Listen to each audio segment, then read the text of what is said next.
सो देखो अज का जो टॉपिक है आप कई तरह बोलते हैं या तो आप कह सकते हैं कि potential energy of a shell,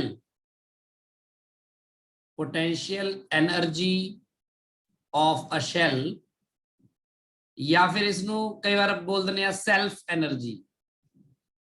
concept देखो वही रहेगा जो आप हुण तक सीखा है, बस आप गल थोड़ा जिहा डिटेल च जावांगे, इहदी होर थोड़ा बरीक तरीके नाल सोचांगे। जिवें कि तुहानूं पता है कि आप एक पढ़ चुके हैं हुण तक पोटेंशियल एनर्जी बारे, किसी भी चार्ज डिस्ट्रीब्यूशन बारे जिथे अपने को पॉइंट चार्जिस ते सिंगल कोई पॉइंट चार्ज इत्थे पिया होवे, मान लो कला क्यू,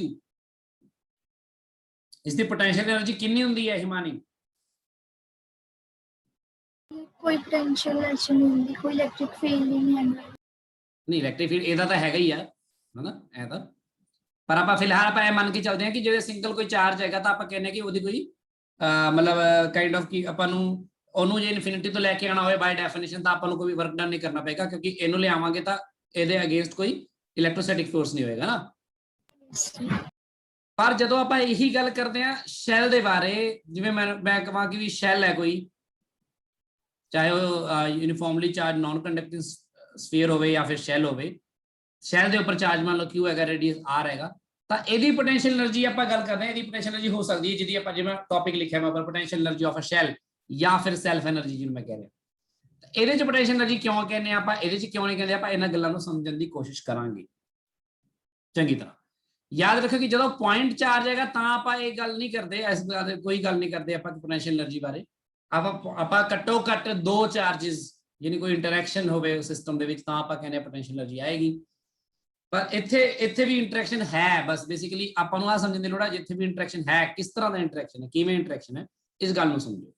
ਉਹਦੇ ਲਈ ਮੈਂ ਤੁਹਾਨੂੰ ਦੋ ਗੱਲਾਂ ਇੱਥੇ ਇੱਕ ਹੋਰ ਟੌਪਿਕ ਇੰਟਰੋਡਿਊਸ ਕਰ ਦਿੰਦਾ, ਚਾਹੇ ਉਹਨੂੰ ਕਰਨ ਦੀ ਲੋੜ ਨਹੀਂ ਹੈ ਹਲੇ ਤੁਹਾਨੂੰ। ਉਹ ਚੀਜ਼ ਹੈਗੀ ਹੈ ਅੱਛਾ ਇਸ ਟੌਪਿਕ ਤੇ ਮੈਂ ਅਗਲੇ ਪੇਜ ਤੇ ਆਉਂਗਾ, ਪਹਿਲਾਂ ਮੈਂ ਸਿਰਫ ਤੁਹਾਨੂੰ ਇੰਟਰੋ ਦੇ ਰਿਹਾ, ਸੋ ਇਹਨੂੰ ਸਮਝ ਲਓ। ਉਹ ਹੈਗਾ ਇਲੈਕਟ੍ਰੋਸਟੈਟਿਕ ਪ੍ਰੈਸ਼ਰ। ਇੱਕ ਆ ਟਰਮ ਵੀ ਆਉਂਦੀ ਹੈ, ਬਸ ਸਮਝ ਲਓ ਇਹਨੂੰ ਕੀ ਗੱਲ ਕੀ ਹੈ ਇਲੈਕਟ੍ਰੋਸਟੈਟਿਕ ਪ੍ਰੈਸ਼ਰ। ਜਿਵੇਂ ਕਿ ਤੁਸੀਂ ਆਪ ਸੋਚ ਕੇ ਦੇਖੋ ਸਾਰੇ ਜਣੇ, ਜਦੋਂ ਮੰਨ ਲਓ ਕੋਈ ਚਾਰਜ ਇੱਥੇ Q ਪਿਆ ਹੋਵੇ Q1 ਤੇ ਇੱਥੇ ਮੰਨ ਲਓ ਕੋਈ ਚਾਰਜ ਪਿਆ ਹੋਵੇ Q2, ਇੱਥੇ ਕੋਈ ਚਾਰਜ ਪਿਆ ਹੋਵੇ Q3, ਜਾਣ ਕੇ ਮੈਂ ਇਹਨੂੰ ਇਸ ਤਰ੍ਹਾਂ ਲਿਖ ਰਿਹਾ ਹਾਂ Q4 Q5 ਤੇ Q6। ਤਾਂ ਆ ਜੇ ਮੈਂ Q3 ਦੀ ਗੱਲ ਕਰਾਂ ਕੱਲੇ Q3 ਦੀ, ਤਾਂ Q3 ਨੂੰ ਬੇਸਿਕਲੀ ਇਹ ਸਾਰੇ ਚਾਰजेस ਮਿਲ ਕੇ ਫੋਰਸ ਲਗਾ ਰਹੇ ਹੋਣਗੇ ਕਿ ਨਹੀਂ? Yes sir. Q3 ਨੂੰ ਸਾਰੇ ਚਾਰਜ ਮਿਲ ਕੇ ਇੱਥੋਂ ਬਾਹਰ ਸੁੱਟ ਦੇਣਾ ਚਾਹੁੰਦੇ ਆ, है ना? Yes sir. बिल्कुल। Q5 की गल करा तो Q5 नू आ बाकी पंजे मिलके बाहर सिट देना चाहते हैं ना। यह गल तुसी हर एक चार्ज बारे सोच सकते हो, मतलब हर एक चार्ज जिहड़ा है वो अपने बाकी दे चार्जेस हैगे ने उन्हां दे करके एक फोर्स महसूस कर रहा बाहर जाने लई, है ना? Yes sir. ਤਾਂ ਕਹਿੰਦੇ ਹਰ ਇੱਕ ਚਾਰਜ ਬੇਸਿਕਲੀ ਇੱਥੇ ਪਿਆ ਤਾਂ ਹੈ ਪਰ ਟੈਂਸ਼ਨ 'ਚ ਹੀ ਪਿਆ, ਸਮਝ ਲਓ ਨਾ, ਟੈਂਸ਼ਨ 'ਚ ਪਿਆ ਉਦਾਂ ਕਹਿੰਦੇ ਨੇ ਬਈ, ਜਾਂ ਫਿਰ ਕਹਿ ਲਓ ਕਿ ਉਹਨੂੰ ਫੋਰਸ ਲੱਗ ਰਿਹਾ ਕੋਈ ਨਾ ਕੋਈ, ਯਾਨੀ ਪੋਟੈਂਸ਼ੀਅਲ એનર્ਜੀ ਜਿਹੜੀ ਹੈ ਉਹ ਸਿਸਟਮ ਦੀ ਤਾਂ ਹੀ ਹੈ ਕਿਉਂਕਿ ਇੰਟਰੈਕਸ਼ਨ ਹੈ ਸਾਰਿਆਂ ਦਾ। ਬਿਲਕੁਲ ਇਸੇ ਤਰ੍ਹਾਂ ਹੀ ਜੇ ਮੈਂ ਕਿਸੇ ਸਫੀਅਰ ਬਾਰੇ ਸੋਚਾਂ ਜਾਂ ਸ਼ੈਲ ਬਾਰੇ ਸੋਚਾਂ ਜਿਹਦੇ ਵਿੱਚ ਕਿ ਚਾਰਜ ਡਿਸਟ੍ਰੀਬਿਊਟਡ ਹੋਵੇ, ਮੰਨ ਲਓ ਆ ਸ਼ੈਲ ਹੈ ਤੇ ਇਸ ਸ਼ੈਲ ਦੇ ਉੱਪਰ ਚਾਰਜ ਡਿਸਟ੍ਰੀਬਿਊਟਡ ਹੋਏ ਸਾਰੇ ਤੇ ਮੰਨ ਲਓ Q ਤੇ ਰੇਡੀਅਸ ਹੈਗਾ R ਤੇ Q4 ਇਹਦੇ ਚਾਰੇ ਪਾਸੇ ਹੈ, ਚਾਰੇ ਪਾਸੇ ਨਹੀਂ ਕਹਿੰਦੇ ਹਰ ਪਾਸੇ ਹੈ, ਯਾਨੀ ਕਿ ਪੂਰੇ ਸਰਫੇਸ ਤੇ ਯੂਨੀਫਾਰਮਲੀ ਡਿਸਟ੍ਰੀਬਿਊਟਡ ਹੈ ਇਸ ਤਰ੍ਹਾਂ Q4। ਤਾਂ ਇੱਥੇ ਕਿਵੇਂ ਸੋਚਾਂਗਾ ਮੈਂ ਇਸ ਚੀਜ਼ ਨੂੰ? ਮੈਂ ਇਹ ਸੋਚ ਸਕਦਾ ਕਿ ਜੇ ਮੈਂ ਕੋਈ ਛੋਟਾ ਜਿਹਾ ਪੋਰਸ਼ਨ ਲੈ ਲਵਾਂ ਇਹਦੇ ਉੱਪਰ ਏਰੀਆ ਦਾ ਇੰਨਾ ਕੁ, ਮੰਨ ਲਓ ਜਿਵੇਂ ਤੁਸੀਂ DS ਲੈਂਦੇ ਸੀ ਨਾ ਗੌਸੀਅਨ ਸਰਫੇਸ 'ਚ, हालांकि गॉसियन सरफेस नहीं है तो शैल है, इसके ऊपर चार्ज पे आ छोटा है सरफेस एरिया ले लेने, मान लो DA। तो जिन्ना चार्ज की छोटे सरफेस के ऊपर चार्ज होएगा ना इसके ऊपर भी। Yes sir. कि जे मैं कह दूं सिग्मा सरफेस चार्ज डेंसिटी है तो Q बटा 4 4 पाई R स्क्वायर आएगा। तो इस DA ਦੇ ਵਿੱਚ ਚਾਰਜ ਕਿੰਨਾ ਹੋਏਗਾ? ਇਹ ਚਾਰਜ ਹੋਏਗਾ DQ is equal to sigma into DA, है ना? ਜਿਵੇਂ ਇੱਥੇ ਆ Q3 ਨੂੰ ਤੁਸੀਂ ਦੇਖ ਰਹੇ ਸੀ, ਇਹਨੂੰ Q3 ਨੂੰ ਆ ਸਾਰੇ ਮਿਲ ਕੇ ਬਾਹਰ ਪੁਸ਼ ਕਰ ਰਹੇ ਸੀ, ਉਵੇਂ ਹੀ ਇਸ ਛੋਟੇ ਜਿਹੇ ਏਰੀਆ ਦੇ ਉੱਪਰ ਜਿਹੜਾ ਚਾਰਜ ਹੈ, ਇਸ ਛੋਟੇ ਜਿਹੇ ਏਰੀਆ ਉੱਪਰ ਇੱਕ ਫੋਰਸ ਲੱਗ ਰਿਹਾ ਹੈਗਾ ਨਾ ਬਾਹਰ ਨੂੰ, ਫਿਰ Yes. Yes. ਇਸੇ ਕਰਕੇ बाकी चार्जेस. ਬਾਕੀ ਸਾਰੇ ਸਫੀਅਰ ਦੇ ਚਾਰजेस ਦੇ ਕਰਕੇ ਹਨਾ ਇਸ ਪਾਰਟਿਕੂਲਰ ਏਰੀਆ ਤੇ ਫੋਰਸ ਲੱਗ ਰਿਹਾ ਹੈਗਾ, ਤੇ ਜਿਹੜਾ ਇਹ ਫੋਰਸ ਲੱਗ ਰਿਹਾ ਹੈਗਾ, ਜੇ ਇਸ ਫੋਰਸ ਨੂੰ ਮੈਂ ਇਸ ਏਰੀਆ ਨਾਲ ਛੋਟੇ ਜਿਹੇ ਨਾਲ ਡਿਵਾਈਡ ਕਰ ਦਵਾਂ ਤਾਂ ਇਹਨੂੰ ਕੀ ਕਹਿੰਦੇ ਆਪਾਂ? Pressure. ਹਾਂ, ਵੀ ਇਸ ਸਫੀਅਰ ਦੇ ਸਰਫੇਸ ਦੇ ਉੱਪਰ ਇਸ ਤਰ੍ਹਾਂ ਪ੍ਰੈਸ਼ਰ ਡਿਵੈਲਪ ਹੈ। ਆਹ ਗੱਲ ਸਮਝ ਲੱਗੀ ਨਾ ਸਾਰਿਆਂ ਨੂੰ? ਇਸੇ ਚੀਜ਼ ਨੂੰ ਆਪਾਂ ਡਿਸਕ੍ਰੀਟ ਤੋਂ ਇੱਥੇ ਆ ਕੇ ਸਮਝ ਲਿਆ ਇਸ ਤਰ੍ਹਾਂ ਕਰਕੇ। ਬਿਲਕੁਲ ਉਸੇ ਤਰ੍ਹਾਂ ਹੀ ਕਿਸੇ ਸ਼ੈਲ ਦੇ ਵਿੱਚ ਜੇ ਗੱਲ ਕਰੀਏ ਤਾਂ એનર્ਜੀ ਹੁੰਦੀ ਹੈ, ਜਿਹਨੂੰ ਸੈਲਫ એનર્ਜੀ ਬੋਲਦੇ ਆ ਆਪਾਂ। ਇਹਨੂੰ ਮੈਂ ਚਲੋ ਪੇਜ ਨੂੰ ਇੱਥੇ ਰੱਖਦਾ ਵਾਂ, ਮੈਂ ਅਗਲੇ ਪੇਜ ਤੇ ਡਿਸਕਸ ਕਰ ਦਿੰਦਾ ਹਾਂ।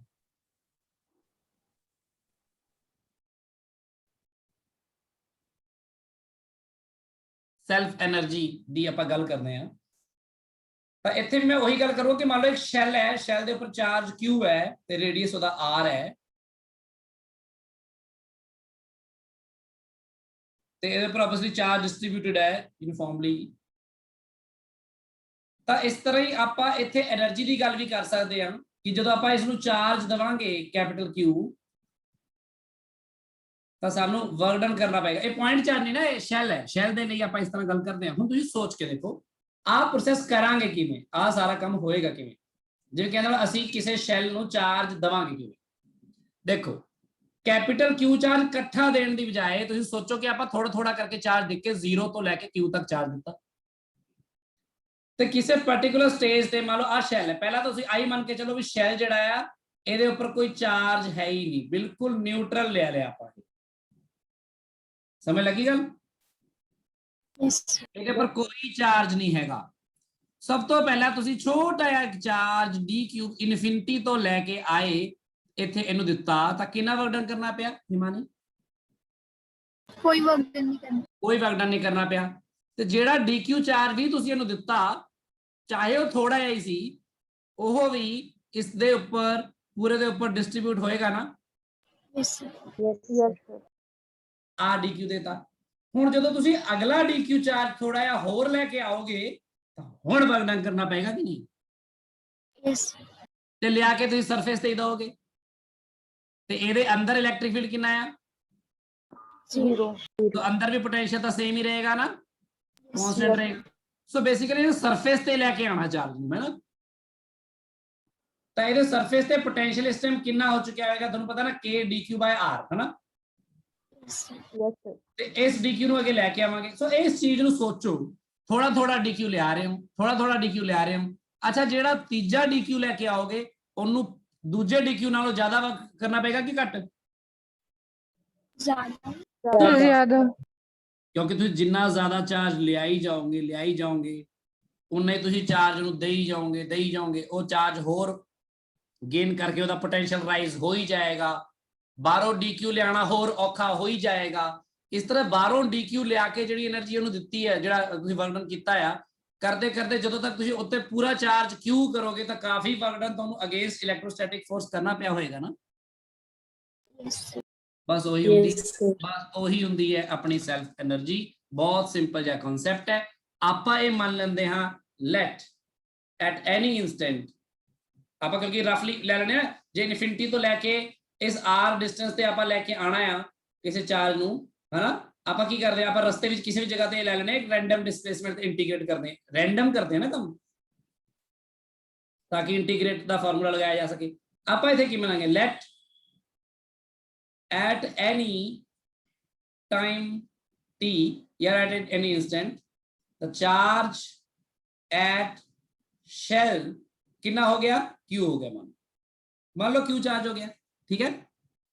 and so potential of shell कितना हो जाएगा, आ हो जाएगा ना? Yes, sir. At any time t, मान लो ਇਹਦੇ ਉੱਪਰ ਚਾਰਜ q ਹੈ, ਰੇਡੀਅਸ r ਹੈ, ਤਾਂ ਪੋਟੈਂਸ਼ੀਅਲ kq/r ਹੈ। ਜਦੋਂ dq ਨੂੰ ਲੈ ਕੇ ਆਓਗੇ ਤਾਂ देयरफॉर ਜਿਹੜਾ ਸਮਾਲ ਵਰਕ ਡਨ ਤੁਹਾਨੂੰ ਕਰਨਾ ਪਏਗਾ dq ਨੂੰ ਲੈ ਕੇ ਆਉਣ ਲਈ, ਉਹ dq ਇਨਟੂ ਆ ਵਾਲਾ ਵੀ ਹੋਏਗਾ ਕਿ ਨਹੀਂ? Yes, sir. Yes, sir. है ना? ਤਾਂ ਬਿਲਕੁਲ ਇਹੀ ਕਰਨ ਜਾ ਰਹੇ ਹਾਂ ਆਪਾਂ। ਹੁਣ ਆਪਾਂ ਇਹਨੂੰ ਕਰ ਲੈਣੇ ਆ ਸਮਾਲ ਵਰਕ ਡਨ, ਜੋ ਆਪਾਂ ਨੂੰ ਕਰਨਾ ਪਏਗਾ that is v into dq। ਇਹ ਗੱਲ ਬੜੀ ਇੰਪੋਰਟੈਂਟ ਹੈ। ਆਪਾਂ v ਦੀ ਫਾਰਮੂਲਾ ਕੀ ਹੈ, kq by r into dq, ਤੇ ਜਦੋਂ ਟੋਟਲ ਵਰਕ ਡਨ ਕਰਨਾ ਪਏਗਾ ਤਾਂ ਟੋਟਲ ਲਈ k by r ਬਾਹਰ ਆ ਜਾਏਗਾ, q dq, ਤਾਂ q ਦੀ ਲਿਮਿਟਸ ਕੀ ਲਿਖਾਂਗੇ? infinity to no, r the limit 0 ਤੋਂ ਲੈ ਕੇ ਕੈਪੀਟਲ q ਜਿੰਨਾ ਚਾਰਜ ਉੱਤੇ ਹੈ। ਹੁਣ ਚਾਰਜ ਆਪਾਂ ਦਿੱਤਾ ਨਾ, dq ਦੀ ਲਿਮਿਟ ਲਿਖਾਂਗੇ ਨਾ, ਇਹ ਚਾਰਜ ਕਿੰਨਾ ਉੱਤੇ ਸ਼ੈਲ ਤੇ ਆਇਆ, ਆ q ਚਾਰਜ ਇਸ ਟਾਈਮ ਆ ਚੁੱਕਿਆ ਸੀ, 0 ਤੋਂ ਲੈ ਕੇ q ਤੱਕ ਕਰਨਾ ਨਾ ਇੰਟੀਗ੍ਰੇਟ, ਹਾਂਜੀ ਸਰ। Yes, sir. ਤੇ ਇਹ ਆ ਜਾਏਗਾ ਤੁਹਾਡਾ k by r, ਇਹ ਤੁਹਾਡਾ ਆ ਜਾਏਗਾ q ਸਕੁਅਰ by 2 ਇੰਟੀਗਰਲ, ਤੇ 0 ਤੋਂ ਲੈ ਕੇ q ਤੱਕ ਪੁੱਟ ਕਰੋ, ਇਹ ਬਣ ਜਾਏਗਾ ਤੁਹਾਡਾ k by r, ਇੱਥੇ ਆ ਜਾਏਗਾ q ਸਕੁਅਰ by 2, ਬਸ -0 ਹੀ ਹੋ ਜਾਏਗਾ। ਸੋ देयरफॉर ਜਿਹੜਾ ਵਰਕ ਡਨ ਕਰਨਾ ਪਏਗਾ ਤੁਹਾਨੂੰ, ਉਹ ਕਿੰਨਾ ਕਰਨਾ ਪਏਗਾ, k q square by 2r। ਸੋ ਇਹ ਇੱਕ ਸ਼ੈਲ ਦੇ ਬਾਰੇ ਨਵੀਂ ਚੀਜ਼ ਸਿੱਖੀ ਤੁਸੀਂ ਕਿ ਸੈਲਫ એનર્ਜੀ ਆਫ ਸ਼ੈਲ ਜਿਹੜੀ ਹੈ ਉਹ ਕਿੰਨੀ ਹੋਏਗੀ, ਕਹਿ ਸਕਦੇ ਹੋ ਤੁਸੀਂ k q square by 2r। Clear ਹੋ ਗਈ ਗੱਲ ਸਾਰਿਆਂ ਨੂੰ? Yes sir। Yes, sir. ਉਹ ਚੰਗੀ ਤਰ੍ਹਾਂ ਸਮਝੋ, ਸਿੱਖੋ, ਹੌਲੀ ਹੌਲੀ ਸਭ ਤੁਹਾਨੂੰ ਪਤਾ ਲੱਗੇਗਾ। ਫਿਲਹਾਲ ਆਪਾਂ ਇਹ ਦੇਖਿਆ ਕਿ ਕਿਸੇ ਸ਼ੈਲ ਦੇ ਵਿੱਚ ਕਿੰਨੀ ਸੈਲਫ એનર્ਜੀ ਹੁੰਦੀ ਹੈ, ਜਦਕਿ ਕਿਸੇ ਪੁਆਇੰਟ ਚਾਰਜ ਵਿੱਚ ਨਹੀਂ ਹੁੰਦੀ, ਆਪਾਂ ਦੇਖਿਆ ਸੀ ਨਾ। Yes sir। ਤੇ ਜਿਵੇਂ ਇਲੈਕਟ੍ਰੋਸਟੈਟਿਕ ਪ੍ਰੈਸ਼ਰ ਵੀ ਇਸ ਤਰ੍ਹਾਂ ਹੀ ਡਿਵੈਲਪ ਹੁੰਦਾ ਹੈ, ਇਹਨੂੰ ਸੋਲਵ ਕੀਤਾ ਜਾਏ ਤਾਂ ਬੜਾ ਇੰਟਰਸਟਿੰਗ ਹੈ ਵੀ, ਪਰ ਤੁਹਾਡੇ ਹਲੇ ਤੁਹਾਨੂੰ ਜ਼ਰੂਰੀ ਨਹੀਂ ਹੈ ਹਲੇ ਕਰਨਾ ਹੈ, ਬਾਅਦ ਵਿੱਚ ਕਦੀ ਜਦੋਂ ਆਪਾਂ ਹੋਰ ਐਡਵਾਂਸ ਕੰਮ ਕਰਾਂਗੇ ਫਿਰ ਕਰਾਂਗੇ, ਠੀਕ ਹੈ। ਫਿਲਹਾਲ ਆਪਾਂ ਆ ਜ਼ਰੂਰੀ ਹੈ, potential energy of a shell ਪਤਾ ਹੋਣੀ ਚਾਹੀਦੀ। ਸੋ ਡੈਰੀਵੇਸ਼ਨ ਇਹ ਯਾਦ ਰੱਖਿਓ, ਬਿਲਕੁਲ ਸਕੂਲ ਐਗਜ਼ਾਮ ਲਈ ਨਹੀਂ ਹੈ, ਬਿਲਕੁਲ ਵੀ ਨਹੀਂ ਹੈ, ਠੀਕ ਹੈ। ਇਹ ਸਿਰਫ ਤੁਹਾਨੂੰ ਮੈਂ ਵੈਸੇ ਦੱਸ ਰਿਹਾ, ਕੰਪੀਟੀਸ਼ਨ ਲਈ ਜ਼ਰੂਰੀ ਹੈ। ਆ formula kq square by 2r ਆਪਣੇ ਨੋਟਸ ਵਿੱਚ, ਆਪਣੇ ਸ਼ਾਰਟਕਟ ਉਹਦੇ ਵਿੱਚ ਸਾਈਡ ਤੇ ਰੱਖਣਾ, ਜਿੱਥੇ ਤੁਸੀਂ ਤਿਆਰੀ ਕਰਦੇ ਹੋ ਟੈਸਟ ਦੇ ਲਈ, ਕਿ ਹਾਂ ਮੈਨੂੰ ਆ ਗੱਲਾਂ ਯਾਦ ਰਹਿਣੀ ਚਾਹੀਦੀਆਂ ਨੇ, ਰਿਜ਼ਲਟਸ ਯਾਦ ਰਹਿਣੇ ਚਾਹੀਦੇ ਨੇ ਉਹਦੇ ਲਈ, ਤਾਂ ਕਿ ਫਾਸਟ ਹੋਵੇ ਕੰਮ। ਆ ਹੋ ਗਿਆ ਸ਼ੈਲ ਦੇ ਲਈ। ਤੇ ਜਿਵੇਂ ਇਹੀ ਚੀਜ਼ ਕਰਾਂ ਕਿ ਮੰਨ ਲਓ ਸੈਲਫ એનર્ਜੀ ਆਫ ਸੋਲਿਡ ਹੈ ਤੇ ਨॉन ਕੰਡਕਟਿੰਗ ਹੈ। ਨॉन ਕੰਡਕਟਿੰਗ ਜੋ ਕਹਿ ਦਿੰਦੇ ਨੇ, ਤਾਂ ਆਪਾਂ ਆ ਮੰਨ ਕੇ ਚੱਲਦੇ ਕਿ ਚਾਰਜ ਜਿਹੜਾ ਹੈ ਸਾਰੇ ਡਿਸਟ੍ਰੀਬਿਊਟਡ ਯੂਨੀਫਾਰਮਲੀ ਹੈ, ਜੇ ਕੁਝ ਹੋਰ ਨਹੀਂ ਕਿਹਾ ਤਾਂ ਆਪਾਂ ਹੀ ਮੰਨ ਕੇ ਚੱਲਦੇ ਹਾਂ, ਠੀਕ ਹੈ ਗੱਲ। Yes, sir. ਇਹਦਾ ਮਤਲਬ ਹੁਣ ਮੈਂ ਜਿਹਦੀ ਸੈਲਫ એનર્ਜੀ ਪਤਾ ਕਰਨੀ ਹੈ, ਇੱਥੇ ਲਿਖ ਦੇਣਾ, ਉਹ ਅਸਲ ਵਿੱਚ ਇੱਕ ਸ਼ੈਲ ਨਹੀਂਗਾ, ਉਹ ਕੀ ਆ, ਇੱਕ ਯੂਨੀਫਾਰਮਲੀ ਚਾਰਜ ਸਫੀਅਰ ਹੈ, ਜਿਹਦੇ ਵਿੱਚ ਚਾਰਜ ਜਿਹੜਾ ਹੈ Q ਨਾ, ਉਹ ਚਾਰੇ ਪਾਸੇ ਫੈਲਿਆ ਹੋਇਆ ਇਸ ਤਰ੍ਹਾਂ, ਮਤਲਬ ਉਹਦੇ ਵੋਲਿਊਮ ਦੇ ਵਿੱਚ, ਉਹਦੇ ਬਲਕ ਦੇ ਵਿੱਚ ਚਾਰਜ ਫੈਲਿਆ ਹੋਇਆ।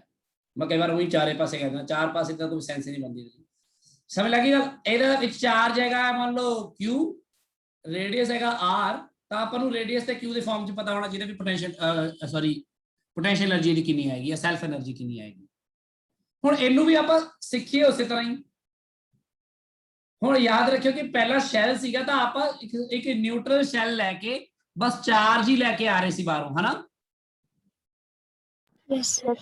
ਪਰ ਹੁਣ ਆਪਾਂ ਬੇਸਿਕਲੀ ਸਮਝ ਲਓ ਕਿ ਬਲਕ ਬਣਾਉਣਾ ਉਹਦਾ, ਤਾਂ ਮਟੀਰੀਅਲ ਵੀ ਨਾਲ ਲੈ ਕੇ ਆ ਰਹੇ ਹਾਂ, ਤੇ ਹੌਲੀ ਹੌਲੀ ਸਫੀਅਰ ਬਣ ਰਿਹਾ। ਇਸ ਤੋਂ ਪਹਿਲਾਂ ਸ਼ੈਲ ਤਾਂ ਪਿਆ ਸੀ ਆਪਣੇ ਕੋਲ, ਆਪਾਂ ਸ਼ੈਲ ਨੂੰ ਬਸ ਚਾਰਜ ਦੇ ਰਹੇ ਸੀ, ਹਨਾ।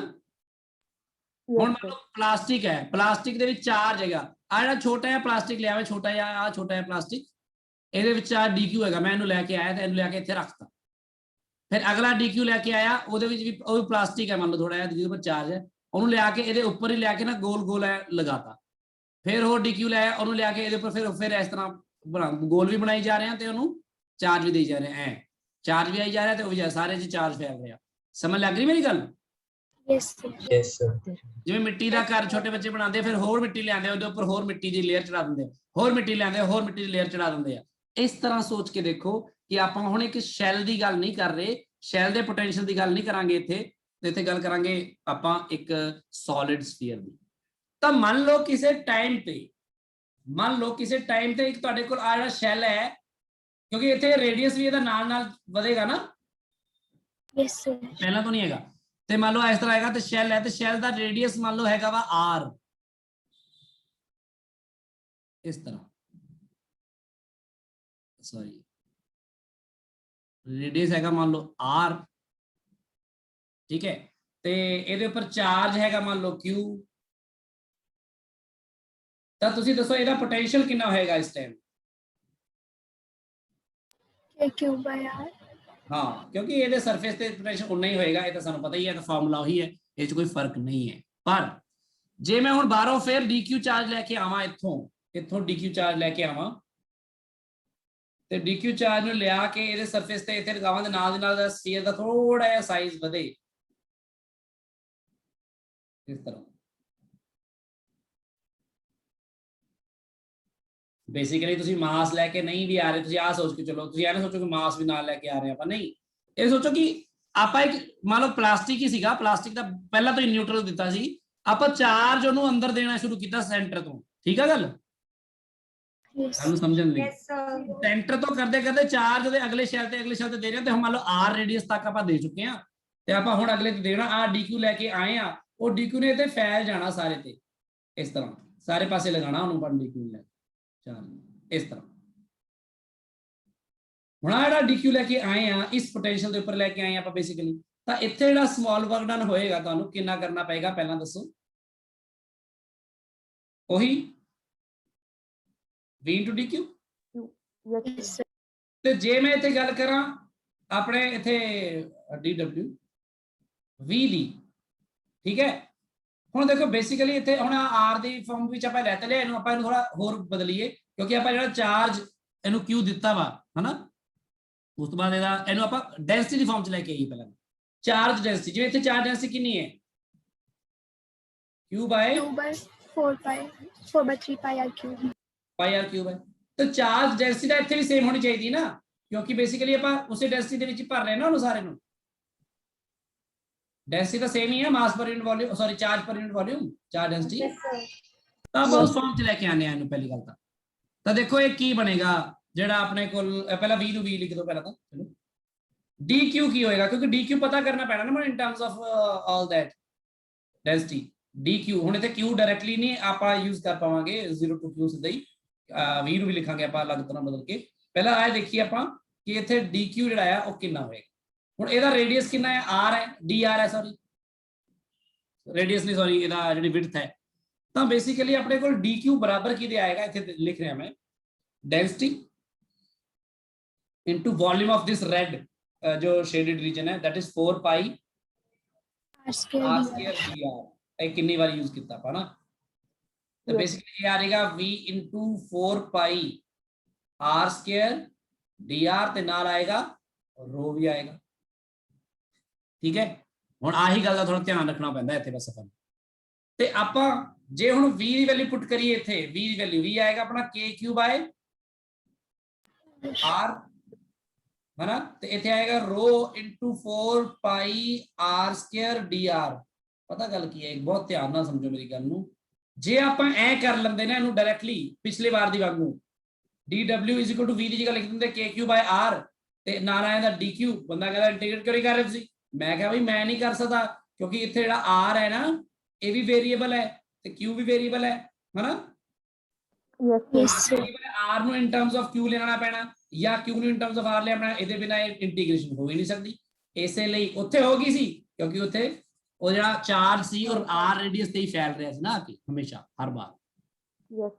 ਇੱਥੇ r ਵੇਰੀਏਬਲ ਹੈ, ਸੋ ਇੱਥੇ ਬੇਸਿਕਲੀ ਮੈਂ ਕੀ ਕਰਾਂਗਾ, kq by r ਦਿਸ ਹੋ ਗਿਆ, ਤੇ ਹੁਣ ਇਹਨੂੰ ਆਪਾਂ ਸੋਲਵ ਕਰ ਲੈਂਦੇ ਆ। ਦੇਖੋ ਪਹਿਲਾਂ q ਦੀ ਵੈਲਿਊ ਪੁੱਟ ਕਰਨੀ ਪੈਣੀ, ਇੱਥੇ in terms of r ਸਭ ਕੁਝ ਲੈਣਾ ਪੈਣਾ ਨਾ, k by r, q the value ਕਿੰਨੀ ਆਏਗੀ, ਰੋ into 4 by 3 pi r cube। Clear है गल? Yes, sir. Yes, ठीक है, sir. ते नाल आ जाएगा इथे रो into 4 pi r square dr। आ बड़ा वो बन गया इंटीग्रल, इन्हें सॉल्व करते हैं आप, ते जब आप टोटल वर्क में पता करेंगे तो की आएगा। देखो टोटल वर्क डन लिए आप करेंगे w इज इक्वल टू, अच्छा पहला था इंटीग्रल करांगे, ਤੁਹਾਨੂੰ ਪਤਾ ਹੀ ਹੈ ਇਹਦਾ इंटीग्रल, मैं लिमिट भी पुट कर देना नाल नाल, चलो पहले लिख लो इथे k रो दा ਤਾਂ ਸਕੁਅਰ ਆ ਗਿਆ ਨਾ, 4 ਚੌਕੇ 16 ਪਾਈ ਦਾ ਵੀ ਸਕੁਅਰ ਆ ਗਿਆ, r ਦੀ ਪਾਵਰ ਟੋਟਲ ਆਈ 5 ਬਟਾ 1 r ਹੈਗੀ ਹੈ, ਤੇ 4 ਰਹਿ ਗਈ, ਬਟਾ 3 ਵੀ ਆ ਗਿਆ, Yes. dr भी हो गया। क्लियर है ਗੱਲ ਸਭ ਨੂੰ? Yes, sir. Yes, sir. ठीक है, ते नाल आ जाएगा इथे ro into 4 pi r square dr। आ बड़ा वो बन गया इंटीग्रल, इन्हें सॉल्व करते हैं आप, ते Yes, sir. ਤਾਂ ਬੇਸਿਕਲੀ ਇਹ ਲਿਮਿਟ ਪੁੱਟ ਕਰਾਂਗਾ 0 ਤੋਂ ਲੈ ਕੇ r ਤੱਕ ਪੁੱਟ ਕਰਾਂਗਾ ਹੁਣ, ਕਿਉਂਕਿ ਉਹ ਹੌਲੀ ਹੌਲੀ dr ਕਰਕੇ 0 ਤੋਂ ਲੈ ਕੇ r ਤੱਕ ਬਣਾਇਆ ਆਪਾਂ 4 ਦਿੱਤਾ। ਇਹ ਕੀ ਆਏਗਾ ਦੇਖੋ, ਇਹ ਆਏਗਾ k ਬਾਰ ਰੋ ਸਕੁਅਰ ਵੀ ਬਾਰ ਤੇ 16 ਪਾਈ ਸਕੁਅਰ ਵੀ ਬਾਰ ਬਟਾ 3 ਵੀ ਬਾਰ, अंदर r दी पावर की आ जाएगी 5/5 आ जाएगी इंटीग्रल करके Yes. 0 तो लेके r तक, तो बेसिकली r 5/5 आया ना, ये आ जाएगा अपना k इनटू इथे देखो ना, एक काम करो रो स्क्वायर नु भी ना इन टर्म्स ऑफ, क्योंकि अपन 4 लेके आना रिजल्ट अपना है ना, q रो दी वैल्यू पुट कर दी अपन, रो दी वैल्यू पुट करोगे तो इथे आ जाएगा q दा स्क्वायर, नीचे आएगा 16/9 है ना, 4/3 सी है ना, 16/9 पाई r cube C Yes, sir. पाई क्यूब 1 पाई स्क्वायर ते r क्यूब दा होगा r6 आऊगा ना, ते इनटू 16 पाई स्क्वायर बाय 3 आऊगा, ते इथे आऊगा r दी पावर 5/5, इनु सारे नु सॉल्व करके कैंसिल कर दियो जो करना, ये आ जाएगा 3/5 k q square by r, या k q square by r 3/5 times हो गया। यही अपनी फिर पोटेंशियल एनर्जी बनी इस शैल दी।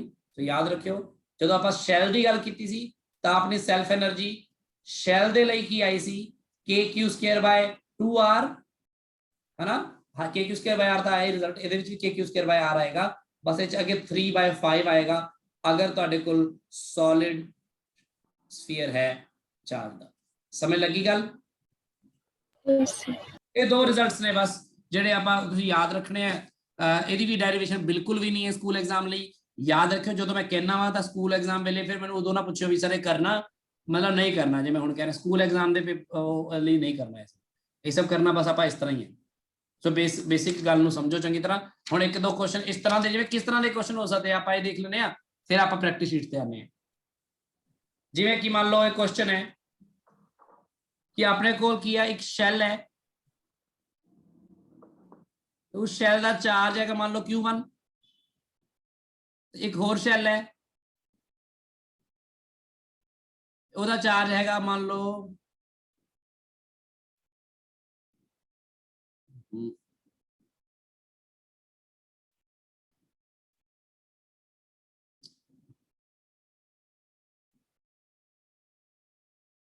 Q2 ਤੇ ਪਹਿਲੇ ਸ਼ੈਲ ਦਾ ਰੇਡੀਅਸ ਹੈਗਾ मान लो R1, ਦੂਜੇ ਦਾ ਹੈਗਾ मान लो R2। ठीक है, चार्ज हुण किवें डिस्ट्रीब्यूटेड है मैं दिखा नहीं रहा, तुहानूं पता ही है। सो ये non conducting uniformly charge shells ने मान लो, ठीक है, नॉन कंडक्टिंग ने शेल्स ने तो ऑब्वियसली चार्ज तो तुहानूं पता है सरफेस ते ही होएगा, है ना। तो चाहे इत्थे कंडक्टिंग कह दिंदा मैं या फिर नॉन कंडक्टिंग कहना, यूनिफॉर्मली चार्ज शेल्स ने ते फिर वही गल। सो चार्जेस Q1 एंड Q2 जिहड़े ने on the outer surfaces only हैगे ने, ठीक है गल। सो जे नॉन कंडक्टिंग भी होवे पर चार्ज कल्ले स्फीयर ते होवे ਤਾਂ ਸ਼ੈਲ ਦਾ ਫਾਰਮੂਲਾ ਲਗਾ ਸਕਦੇ ਨਾ ਆਪਾਂ, ਠੀਕ ਹੈ। ਤਾਂ ਆਪਾਂ ਬੇਸਿਕਲੀ ਕਰਨੇ ਆ find potential energy of system, ਬਸ ਆ ਗੱਲ ਕਰ ਰਹੇ ਹਾਂ। ਹੁਣ ਤੁਸੀਂ ਕਹਿੰਦਾ ਵੀ ਪੋਟੈਂਸ਼ੀਅਲ એનર્ਜੀ ਆਫ ਸਿਸਟਮ ਦੇ ਲਈ ਚਾਰजेस ਪੁਆਇੰਟ ਚਾਰजेस ਲਈ ਤਾਂ ਸਾਨੂੰ ਕੰਮ ਕਰਨਾ ਆਂਦਾ ਹੀ ਹੈ ਚੰਗੀ ਤਰ੍ਹਾਂ। Q1 Q2/r ਕੇ Q1 Q2/r ਕਰਕੇ ਲਿਖਾ ਦਿੰਦੇ ਆ, ਪੋਜ਼ਿਟਿਵ ਨੂੰ ਪੋਜ਼ਿਟਿਵ ਲੈਣੇ, ਨੈਗੇਟਿਵ ਨੂੰ ਨੈਗੇਟਿਵ ਲੈਣੇ ਆ। ਪਰ ਇੱਥੇ ਆਪਾਂ ਜੋ ਗੱਲ ਕਰ ਰਹੇ ਹਾਂ ਤਾਂ ਇੱਥੇ ਆਪਾਂ ਨੂੰ ਹੁਣ ਇੱਥੇ ਸੈਲਫ એનર્ਜੀਜ਼ ਨੂੰ ਵੀ ਲੈਣਾ ਪਏਗਾ ਕੰਸੀਡਰੇਸ਼ਨ ਚ, ਕਿਉਂਕਿ ਜੇ ਸੈਲਫ એનર્ਜੀ ਨੂੰ ਨਹੀਂ ਲਓਗੇ ਕੰਸੀਡਰੇਸ਼ਨ ਚ ਫਿਰ ਤੁਹਾਡਾ ਸਵਾਲ ਹੋਏਗਾ ਹੀ ਨਹੀਂ, ਕਿਉਂਕਿ ਤੁਸੀਂ ਮਤਲਬ Q1 ਤੇ Q2 ਦਾ ਆਪਸ ਚ ਲੈ ਲਓਗੇ, ਕਿਉਂਕਿ ਇਹ ਪੁਆਇੰਟ ਚਾਰਜ ਨਹੀਂ ਨਾ ਹੈਗੇ। ਜੇ Q1 ਚਾਰਜ ਪਿਆ ਹੁੰਦਾ ਇੱਥੇ, Q2 ਚਾਰਜ ਇੱਥੇ, ਦੋਨਾਂ ਚ ਦੂਰੀ ਹੁੰਦੀ r, ਸਿੱਧੀ ਜੀ ਗੱਲ ਹੈ ਕਿ Q1 Q2/r will be the self energy, sorry will be the potential energy of system। ਪਰ ਇਹ Q1 Q2 ਇਦਾਂ ਦੇ ਨਹੀਂ ਹੈਗੇ। ਪਹਿਲੀ ਗੱਲ ਤਾਂ ਇਹ ਕਿ ਇਹ ਸ਼ੈਲਸ ਨੇ। ਅੱਛਾ, ਜੇ ਸ਼ੈਲਸ ਨੂੰ ਅਲੱਗ-ਅਲੱਗ ਵੀ ਰੱਖ ਦਈਏ, ਦੂਰ-ਦੂਰ ਰੱਖ ਦਈਏ ਕਾਫੀ, ਤਾਂ ਵੀ ਆਪਾਂ ਜੇ ਸਿਸਟਮ ਦੀ ਗੱਲ ਕਰੀਏ એનર્ਜੀ ਦੀ ਤਾਂ ਉਹ ਆਏਗੀ kQ1²/2r1, ਹੈ ਨਾ। ਇਹ ਤਾਂ ਆਏਗੀ ਨਾ ਪਹਿਲੇ ਸ਼ੈਲ ਦੀ એનર્ਜੀ। Yes, sir. ਦੂਜੇ ਸ਼ੈਲ ਨੂੰ ਚਾਰਜ ਦੇਣ ਲਈ ਆਪਾਂ ਨੂੰ ਜਿੰਨੀ એનર્ਜੀ ਲੋੜ ਪਈ ਹੋਏਗੀ kQ2²/2r1 2r2, ਹੈ ਨਾ। ਪਰ ਇਹਦੇ ਚ ਇੱਕ ਤੀਸਰੀ ਟਰਮ ਵੀ ਲਿਆਣੀ ਪਏਗੀ, ਕਿਉਂਕਿ ਤੁਸੀਂ ਜਦੋਂ Q1 ਚਾਰਜ ਨੂੰ ਮੰਨ ਲਓ Q2 ਚਾਰਜ ਨੂੰ ਚਾਰਜ ਦੇਤਾ, ਜਦੋਂ ਤੁਸੀਂ Q1 ਵਾਲੇ ਨੂੰ ਅੰਦਰ ਲਿਆ ਕੇ ਚਾਰਜ ਦੇ ਰਹੇ ਸੀ ਤਾਂ ਤੁਸੀਂ Q2 ਦੇ ਪੋਟੈਂਸ਼ੀਅਲ ਦੇ ਵਿੱਚ ਕੰਮ ਕਰ ਰਹੇ ਸੀ ਨਾ। Yes. ਤੇ Yes, ਤੁਸੀਂ ਜਦੋਂ ਸੈਲਫ એનર્ਜੀ ਦਾ ਡੈਰੀਵੇਸ਼ਨ ਕੀਤਾ ਤਾਂ ਤੁਸੀਂ ਇਕੱਲੇ ਉਹਦੇ ਆਪਣੇ ਖੁਦ ਦੇ ਚਾਰजेस ਕਰਕੇ ਹੀ ਉਹ ਸਭ ਡੈਰੀਵੇਸ਼ਨ ਕੀਤੀ ਆ, ਦੋਨੋਂ ਐਕਸਪ੍ਰੈਸ਼ਨ ਆਏ ਨੇ। ਤਾਂ ਇੱਥੇ ਇੱਕ ਤੀਸਰੀ ਟਰਮ ਵੀ ਜ਼ਰੂਰ ਆਏਗੀ। ਹੁਣ ਇਸ ਗੱਲ ਨੂੰ ਸਮਝੋ ਧਿਆਨ ਨਾਲ, ਤੇ ਤੁਸੀਂ ਇਹ ਸਮਝੋ ਕਿ ਜਿਹੜਾ Q2 ਹੈ, ਜੇ ਤੁਸੀਂ ਇਕੱਲੇ Q2 ਨੂੰ ਦੇਖੋ, ਨੂੰ ਸਮਝਣ ਦਾ ਤਰੀਕਾ ਕੀ ਹੈ। ਜੇ ਮੈਂ ਗੱਲ ਕਰਾਂ ਕਿ Q2 ਹੈ, ਆ Q2 ਹੈ, ਕਿਉਂਕਿ ਮੈਂ ਤੁਹਾਨੂੰ ਕਿਹਾ ਸੀ ਜਿਹੜਾ ਮਰਜ਼ੀ ਜਾ ਪਹਿਲਾਂ Q2 ਮੰਨ ਲਓ ਪਹਿਲਾਂ ਮੈਂ ਬਣਾ ਚੁੱਕਾ ਸੀ, ਇਹਦੇ ਅੰਦਰ ਵਾਲੇ ਸ਼ੈਲ ਨੂੰ ਮੈਂ ਹੁਣ ਚਾਰਜ ਦੇਣਾ ਸ਼ੁਰੂ ਕੀਤਾ ਬਾਹਰੋਂ ਜਦੋਂ ਲੈ ਕੇ ਆਇਆ। ਕਿੰਨਾ ਚਾਰਜ ਦੇਣਾ? ਟੋਟਲ Q1 ਦੇਣਾ ਨਾ। Yes, sir. Yes, sir. Q2 ਦੇ ਅੰਦਰ ਸਾਰੇ ਪੁਆਇੰਟਸ ਤੇ ਪੋਟੈਂਸ਼ੀਅਲ ਕਿੰਨਾ ਸੀ ਦੱਸੋ? ਉਹ ਸੀਗਾ ਉਸ ਟਾਈਮ ਜਦੋਂ ਇਹ Q2 ਬਣਿਆ ਸੀ KQ2 ਬਾਏ Also. ਆ ਸੀਗਾ ਨਾ। Yes, sir. ਤੇ ਉਹਦੇ ਜਦੋਂ ਤੁਸੀਂ ਇਹਨੂੰ ਲੈ ਕੇ ਆਏ ਤਾਂ ਇਹਦੇ ਆਪਣੇ ਖੁਦ ਦੇ ਸੈਲਫ ਦੇ ਕਰਕੇ ਜਿਹੜੀ એનર્ਜੀ ਉਹ ਤਾਂ ਤੁਸੀਂ ਲਿਖ ਹੀ ਚੁੱਕੇ ਹੋ ਨਾ, ਆਹ ਵਾਲੀ ਆਹੀ ਹੈ। Yes, sir. ਪਰ ਤੁਸੀਂ ਉਹਨੂੰ ਜਦੋਂ ਲੈ ਕੇ ਆਏ ਤਾਂ Q2 ਦੇ ਪੋਟੈਂਸ਼ੀਅਲ ਨੇ ਵੀ ਤਾਂ ਅਪੋਜ਼ ਕੀਤਾ ਹੋਣਾ ਤੁਹਾਨੂੰ। ਤਾਂ Q2 ਦਾ ਇਸ ਪੁਆਇੰਟ ਤੇ ਜਿਹੜਾ ਇੱਥੇ ਸਾਰੇ ਦੇਖੋ ਅੰਦਰ ਜਿੱਥੇ ਮਰਜ਼ੀ ਰੱਖ ਲਓ, ਜੇ ਇਹ ਜਿਹਾ ਮਰਜ਼ੀ ਰੱਖ ਲਓ, ਕੋਈ ਫਰਕ ਹੀ ਨਹੀਂ ਪੈਂਦਾ ਸ਼ੇਪ ਦਾ ਨਾ, ਹਨਾ। Yes, sir. ਅੰਦਰ ਪੋਟੈਂਸ਼ੀਅਲ ਸਾਰੇ ਤੇ ਸੇਮ ਹੀ ਹੈ। Q ਚਾਹੇ ਇੱਥੇ ਹੈ, ਇੱਥੇ DQ DQ DQ ਸਾਰੇ ਤਾਂ ਵੀ Q ਇੰਨੇ ਪੋਟੈਂਸ਼ੀਅਲ ਤੇ ਆ ਰਹੇ ਸਾਰੇ ਕੁਝ। ਤਾਂ ਦਿਸ ਇਨਟੂ ਕੀ ਨਾ ਆ ਜਾਊਗਾ Q1 ਆ ਗਈ ਟੋਟਲ એનર્ਜੀ ਆਫ ਦਾ ਸਿਸਟਮ। ਬਸ ਤੁਹਾਨੂੰ ਬਸ ਸਮਝਣਾ ਆਏਗਾ ਚੰਗੀ ਤਰ੍ਹਾਂ ਤਾਂ ਇਹ ਗੱਲ ਹੋਏਗੀ। ਅੱਛਾ ਦੇਖੋ ਜੇ ਇਹ ਹੁੰਦਾ ਨਾ, ਹੁਣ ਵੈਸੇ ਦੱਸ ਰਹੇ, ਜੇ ਮੰਨ ਲਓ ਬਾਹਰਲਾ Q2 ਤਾਂ ਇਹ ਹੋ ਗਿਆ, ਠੀਕ ਹੈ, R2 ਰੇਡੀਅਸ ਵਾਲਾ। ਜੇ ਅੰਦਰ ਟੇਡਾ ਮੇਡਾ ਵੀ ਸਰਫੇਸ ਹੁੰਦਾ ਨਾ ਇਸ ਤਰ੍ਹਾਂ ਦਾ, ਹਨਾ, ਇਹਦੇ ਚਾਰਜ Q1 ਹੁੰਦਾ ਤੇ ਨਾ ਵੀ ਸਫੀਅਰ ਹੁੰਦਾ, ਉਹ ਤਾਂ ਵੀ ਜਿਹੜੀ ਆ ਥਰਡ ਟਰਮ ਤੁਹਾਡੀ ਸੇਮ ਹੀ ਆਣੀ ਸੀ ਕਿ ਨਹੀਂ ਦੱਸੋ? Yes, sir. Same answer. ਕਿਉਂਕਿ ਸਾਰੇ ਪੁਆਇੰਟਸ ਦਾ ਪੋਟੈਂਸ਼ੀਅਲ ਤਾਂ ਸੇਮ ਹੀ ਹੈ, ਹਨਾ। Yes, yes, sir. ਅਸੀਂ ਇਸ ਲਈ ਇਸ ਤਰ੍ਹਾਂ ਦੇਖਦੇ ਹਾਂ। settle Clear है? किया ਹਾਂਜੀ सर ਹਾਂਜੀ sir KQ1 square by 2R1 ਇਹ ਨਹੀਂ ਪਤਾ ਲੱਗਾ ਕਿੱਦਾਂ ਆਇਆ। ਭਰਾਵਾ ਆ ਹੁਣੇ ਤਾਂ ਆਪਾਂ ਆ ਕੀਤਾ ਕੀ ਡੈਰੀਵੇਸ਼ਨ, ਆ ਤੂੰ ਪੂਰੇ ਲੈਕਚਰ ਲਾ ਰਿਹਾ, ਆ ਕੀ ਹੈ? ਇਹ ਸੈਲਫ એનર્ਜੀ ਨਹੀਂ ਕੱਢੀ ਆਪਾਂ ਸ਼ੈਲ ਦੀ, ਇੱਕ ਸ਼ੈਲ ਦੀ ਇਕੱਲੇ ਦੀ। ਹਾਂਜੀ ਹਾਂਜੀ ਸਰ। ਤੇ ਫਿਰ ਜਦੋਂ ਆ ਦੋ ਸ਼ੈਲ ਹੈਗੇ ਨੇ, ਪਹਿਲਾਂ ਇਹਨਾਂ ਦੀ ਕੱਲਿਆਂ ਦੀ એનર્ਜੀ ਤਾਂ ਲਿਖਦੀ ਹੈ ਨਾ, ਬਾਅਦ ਵਿੱਚ ਇਹਨਾਂ ਦੀ ਆਪਸ ਵਾਲੀ ਇੱਕ ਦੂਜੇ ਕਰਕੇ ਆ ਰੈਡ ਵਾਲੀ ਟਰਮ ਲਿਖੀ। सर रेड वाले रिपीट करें जरा। ਹਾਂ ਮੈਂ ਰਿਪੀਟ ਕਰ ਦਿੰਦਾ ਰੈਡ ਵਾਲੀ। ਮੈਂ ਕਹਿੰਦਾ ਪਹਿਲਾਂ ਤੁਸੀਂ ਆ ਸਮਝੋ, ਤੁਸੀਂ ਐ ਕਰੋ ਇਸ ਪ੍ਰੋਸੈਸ ਆ ਇਹਨੂੰ ਲਿਖਿਆ ਰਹਿਣ ਦੋ, ਮੈਂ ਤੁਹਾਨੂੰ ਅਗਲੇ ਪੇਜ ਤੇ ਨਾ ਤੁਹਾਨੂੰ ਬਿਲਕੁਲ ਦੱਸਦਾ ਕਿ ਬੇਸਿਕਲੀ ਹੋਇਆ ਕੀ ਹੈ ਪੋਟੈਂਸ਼ੀਅਲ એનર્ਜੀ ਬਣਾਉਣ ਦੇ ਲਈ। ਜਦੋਂ ਤੁਸੀਂ ਪੋਟੈਂਸ਼ੀਅਲ એનર્ਜੀ ਕਰਦੇ ਹੋ ਪੁਆਇੰਟ ਚਾਰजेस ਦੀ Q1 Q2 ਤੇ Q3 ਦੀ, ਜਦੋਂ ਤੁਸੀਂ Q3 ਨੂੰ ਬਾਹਰੋਂ ਲਿਆ ਕੇ ਆ ਰਹੇ ਹੁੰਦੇ ਹੋ ਤਾਂ ਇਕੱਲੇ Q1 ਦੇ ਫੀਲਡ ਥੋੜੀ ਆ ਰਹੇ ਹੁੰਦੇ, Q2 ਤੇ ਵੀ ਲਿਆ ਰਹੇ ਹੁੰਦੇ ਹੋ ਨਾ, ਤਾਂ ਤੁਹਾਨੂੰ ਵਰਡਾਂ ਦੀ ਦੋ ਟਰਮਸ ਕਰਨੀਆਂ ਪੈਂਦੀਆਂ ਨਾ, ਥਰਡ ਨੂੰ ਪਹਿਲੇ ਦੀ ਟਰਮ ਲਿਆਉਣ ਲਈ, ਥਰਡ ਨੂੰ ਦੂਜੇ ਦੀ, ਹਨਾ। हाँ जी सर। Yes, sir. ਇਹ ਆਪਾਂ ਕੀਤਾ ਹੈ। ਬਿਲਕੁਲ ਐਵੇਂ ਹੀ ਸੋਚੋ ਨਾ ਤੁਸੀਂ ਕਿ ਇੱਕ ਪਹਿਲਾਂ ਕੀ ਕੀਤਾ, ਪਹਿਲਾਂ ਮੈਂ ਲਿਆ ਕੇ ਮੰਨ ਲਓ ਆ ਸ਼ੈਲ ਸੀਗੇ ਦੋ, ਇੱਕ ਆਇਆ ਮੰਨ ਲਓ, ਠੀਕ ਹੈ, ਤੇ ਮੈਂ ਇਹਨੂੰ ਪਹਿਲੇ ਵਾਲੇ ਨੂੰ ਪਹਿਲਾਂ ਚਾਰਜ ਦਿੱਤਾ Q2, ਤੇ ਪਹਿਲੇ ਨੂੰ ਲੈ ਕੇ ਆਉਣ ਦੇ ਲਈ ਜਿਹੜਾ Q2 ਦੇ ਕਰਕੇ ਹੋਰ ਤਾਂ ਕੁਝ ਹੈ ਨਹੀਂ ਕਿਤੇ ਚਾਰਜ, ਇਹਦੇ ਉੱਪਰ ਹੀ ਹੈ, ਤਾਂ ਇਹਦਾ R2 ਰੇਡੀਅਸ ਹੈ। ਤਾਂ ਇਹਦੇ ਵਿੱਚ ਜਿਹੜੀ ਪਹਿਲੇ ਸ਼ੈਲ ਨੂੰ ਚਾਰਜ ਦਿੰਦੇ ਹੋਏ ਜਿਹੜੀ એનર્ਜੀ ਸੈਲਫ એનર્ਜੀ ਇਸ ਸ਼ੈਲ ਦੇ ਕਰਕੇ ਇਸ ਸ਼ੈਲ ਦੇ ਵਿੱਚ ਆਈ, ਉਹ ਕਿੰਨੀ ਆਈ? ਆਈ ਕਿ ਨਹੀਂ ਬਲਜੀਤ? Yes sir. ਇਹ ਗੱਲ ਪਤਾ ਲੱਗ ਗਈ ਹੁਣ? ਹਾਂਜੀ ਸਰ। ਹੁਣ ਜਦੋਂ ਮੈਂ ਅਗਲੇ ਨੂੰ ਲੈ ਕੇ ਆਣਾ ਨਾ Q1 4 ਨੂੰ ਲੈ ਕੇ ਆਣਾ ਹੌਲੀ, ਤਾਂ ਮੈਂ ਕਹਿਣਾ ਕਿ ਜੇ ਮੈਂ ਇਕੱਲੇ ਇਸੇ ਨੂੰ ਰੱਖਦਾ ਤੇ Q1 4 ਨੂੰ ਹੌਲੀ ਲੈ ਕੇ ਆਂਦਾ R1 ਰੇਡੀਅਸ ਤੇ, ਤਾਂ ਇਹਦੀ ਟੋਟਲ એનર્ਜੀ ਕਿੰਨੀ ਆਣੀ ਸੀ? KQ1 ਸਕੁਅਰ ਬਾਈ 2R1। ਇਹ ਤਾਂ ਆਣੀ ਸੀ ਇਹਦੇ ਖੁਦ ਦੇ ਕਰਕੇ ਜਿਹੜੀ, ਹੈਨਾ। Yes sir. Yes, sir. ਪਰ ਕਿਉਂਕਿ ਮੈਂ ਇਹਨੂੰ ਜੋ ਲੈ ਕੇ ਆ ਰਹੀ ਤਾਂ ਮੈਨੂੰ ਕੱਲਾ ਇਹ ਸ਼ੈਲ ਹੀ ਨਹੀਂ ਤੰਗ ਕਰ ਰਿਹਾ ਸੀ ਇਲੈਕਟ੍ਰੋਸਟੈਟਿਕ ਫੋਰਸ ਕਰਕੇ, ਪਰ ਬਾਹਰਲਾ ਵੀ ਤਾਂ ਕਰ ਰਿਹਾ ਸੀ। ਤਾਂ ਇਹਦੀ ਬਾਹਰਲੇ ਦੇ ਨਾਲ ਜਿਹੜੀ ਬਣੀ ਪੋਟੈਂਸ਼ੀਅਲ એનર્ਜੀ ਉਹ ਆਪਾਂ ਰੈੱਡ ਕਲਰ ਦੇ ਨਾਲ ਲਿਖੀ ਆ R, ਕਿਉਂਕਿ ਬਾਹਰਲੇ ਸ਼ੈਲ ਦੇ ਅੰਦਰ ਜਿਸ ਪੁਆਇੰਟ ਤੇ ਤੁਸੀਂ ਚਾਰਜ ਨੂੰ ਲਿਆ ਕੇ ਰੱਖਿਆ ਨਾ, ਇੱਥੇ ਪੋਟੈਂਸ਼ੀਅਲ ਕਿੰਨਾ ਹੈ? ਪੋਟੈਂਸ਼ੀਅਲ ਤਾਂ ਇੰਨਾ ਹੀ ਹੈ ਨਾ, Yes, ਅੰਦਰ sir. ਇਨਸਾਈਡ ਪੋਟੈਂਸ਼ੀਅਲ ਇੰਨਾ ਦਾ। ਬਸ ਫਿਰ ਉਸ ਤੋਂ ਬਾਅਦ ਤੁਸੀਂ Q1 ਚਾਰਜ ਨੂੰ ਨਾਲ ਮਲਟੀਪਲਾਈ ਕੀਤਾ, ਚਾਰਜ ਇਨਟੂ ਪੋਟੈਂਸ਼ੀਅਲ। ਕਲੀਅਰ ਹੈ ਗੱਲ ਕਿ ਨਹੀਂ? ਹੁਣ Yes, sir. Guransh Yes sir. ਕੋਈ ਬੱਚਾ ਕਹਿੰਦਾ ਨਹੀਂ ਜੀ ਮੈਂ ਤਾਂ ਪਹਿਲਾਂ ਇਹਦੀ ਗੱਲ ਕਰੂੰਗਾ, ਮੈਂ ਤਾਂ ਪਹਿਲਾਂ ਇਹਨੂੰ ਚਾਰਜ ਦਿੱਤਾ ਜੀ Q1, ਤਾਂ ਮੇਰੀ ਪਹਿਲੀ ਟਰਮ ਆਈ K Q1 ਸਕੁਅਰ ਬਟਾ 2R1, ਉਹ ਕਹਿੰਦਾ ਇਹਨੂੰ ਚਾਰਜ ਦੇਣ ਤੋਂ ਬਾਅਦ ਮੈਂ ਬਾਹਰਲੇ ਸ਼ੈਲ ਤੇ ਚਾਰਜ ਬਾਅਦ ਵਿੱਚ ਲਿਆਉਣਾ ਸ਼ੁਰੂ ਕੀਤਾ। ਮੈਂ ਕਿਹਾ ਠੀਕ ਹੈ, ਬਾਹਰਲੇ ਚਾਰਜ ਉਹ ਸ਼ੈਲ ਤੇ ਲਿਆਉਣਾ ਚਾਹੀਦਾ, ਉਹਦੇ ਕਰਕੇ ਜਿਹੜੀ ਉਹਦੀ ਸੈਲਫ એનર્ਜੀ ਆਈ ਉਹ ਤਾਂ ਆਏਗੀ ਹਨਾ। Yes, sir. ਪਲੱਸ ਬਾਹਰਲੇ ਸ਼ੈਲ ਦੇ ਉੱਪਰ ਚਾਰਜ ਲਿਆ ਰਹੇ ਸੀ ਤਾਂ ਅੰਦਰਲੇ ਸ਼ੈਲ ਦਾ ਵੀ ਇਸ ਪੁਆਇੰਟ ਤੇ ਜਿਹੜਾ ਪੋਟੈਂਸ਼ੀਅਲ ਹੈ ਕੰਮ ਕਰੇਗਾ ਨਾ। Yes, sir. ਅੰਦਰਲੇ ਸ਼ੈਲ ਦਾ ਪੋਟੈਂਸ਼ੀਅਲ ਉਸ ਜਗ੍ਹਾ ਤੇ KQ1/R2 ਹੋਏਗਾ ਤੇ ਉਹਨੂੰ ਤੁਸੀਂ ਗੁਣਾ ਕਰੋਗੇ ਜਿੰਨਾ ਚਾਰਜ ਤੁਸੀਂ ਲੈ ਕੇ ਆਏ ਹੋ Q2 ਉੱਥੇ ਸਾਰੇ ਪਾਸੇ ਉਹਨੇ ਡਿਸਟੈਂਸ ਤੇ ਲਿਆਏ ਨਾ ਹਮੇਸ਼ਾ। Yes, sir. ਬਸ ਆਹੀ ਤਾਂ ਬਣ ਗਈ ਟਰਮ ਫਿਰ ਉੱਪਰ ਵਾਲੀ। ਦੇਖੋ ਸੋਚਣ ਦਾ ਤਰੀਕਾ ਦੇਖੋ ਨਾ, ਪੋਟੈਂਸ਼ੀਅਲ ਉਹਦਾ ਚਾਰਜ ਉਹਦਾ, ਇੱਥੇ ਪੋਟੈਂਸ਼ੀਅਲ ਉਹਦਾ ਤੇ ਚਾਰਜ ਉਹਦਾ, ਜਿਵੇਂ ਮਰਜ਼ੀ ਸੋਚ ਲਓ। ਚਾਹੇ ਤੁਸੀਂ Q1 ਨੂੰ Q2 ਦੇ ਫੀਲਡ 'ਚ ਲੈ ਕੇ ਆਓ, ਚਾਹੇ Q2 ਨੂੰ Q1 ਦੇ ਫੀਲਡ 'ਚ, ਪੋਟੈਂਸ਼ੀਅਲ ਜਿੱਦਾਂ ਉਹਨੇ ਬਣਦੀ ਹੈ। ਸੋ ਬੇਸਿਕਲੀ ਇੱਥੇ ਇਸ ਤਰ੍ਹਾਂ ਆਪਾਂ ਇਹਨੂੰ ਕੀਤਾ। ਹੁਣ ਗੱਲ ਕਲੀਅਰ ਹੋਈ ਸਭ ਨੂੰ? Yes, sir. Yes, sir. ਮੈਂ ਇਹ ਕਹਿ ਰਿਹਾ ਸੀ ਜਿਹੜਾ ਮੇਰਾ ਪਹਿਲਾ ਵਾਲਾ ਕੰਮ ਸੀਗਾ, ਪਹਿਲੇ ਵਾਲੇ 'ਚ ਫਾਰਮੂਲਾ ਮੇਰਾ ਇਹ ਸਰ ਜਾਣਾ ਸੀ ਕਿਉਂਕਿ ਉੱਥੇ ਆਪਾਂ ਅੰਦਰ ਜੇ ਟੇਡਾ ਮੇਡਾ ਰੱਖ ਦਿੰਦੇ ਨਾ। ਹੁਣ ਇੱਥੇ ਬਾਹਰਲੇ ਜਗ੍ਹਾ ਤੇ ਆਪਾਂ ਨੂੰ ਫਿਰ ਔਖਾ ਹੋ ਜਾਣਾ ਕੰਮ ਕਰਨਾ ਪੋਟੈਂਸ਼ੀਅਲ, ਕਿਉਂਕਿ ਅੰਦਰ ਜੇ ਟੇਡਾ ਮੇਡਾ ਹੋ ਗਿਆ ਹਨਾ। ਇਸ ਲਈ ਆਪਾਂ ਉਸ ਤਰ੍ਹਾਂ ਜ਼ਿਆਦਾ ਸੋਚਦੇ ਹਾਂ ਕਿ ਆਪਾਂ ਪਹਿਲਾਂ ਬਾਹਰਲੇ ਸ਼ੈਲ ਨੂੰ ਚਾਰਜ ਦਿੰਦੇ ਹਾਂ, ਬਾਅਦ ਵਿੱਚ ਆਪਾਂ ਅੰਦਰ ਲੈ ਕੇ ਆਉਂਦੇ ਹਾਂ, ਅੰਦਰ ਵਾਲੇ ਦੀ ਉਹਦੇ ਨਾਲ એનર્ਜੀ ਦੇਖਦੇ ਹਾਂ।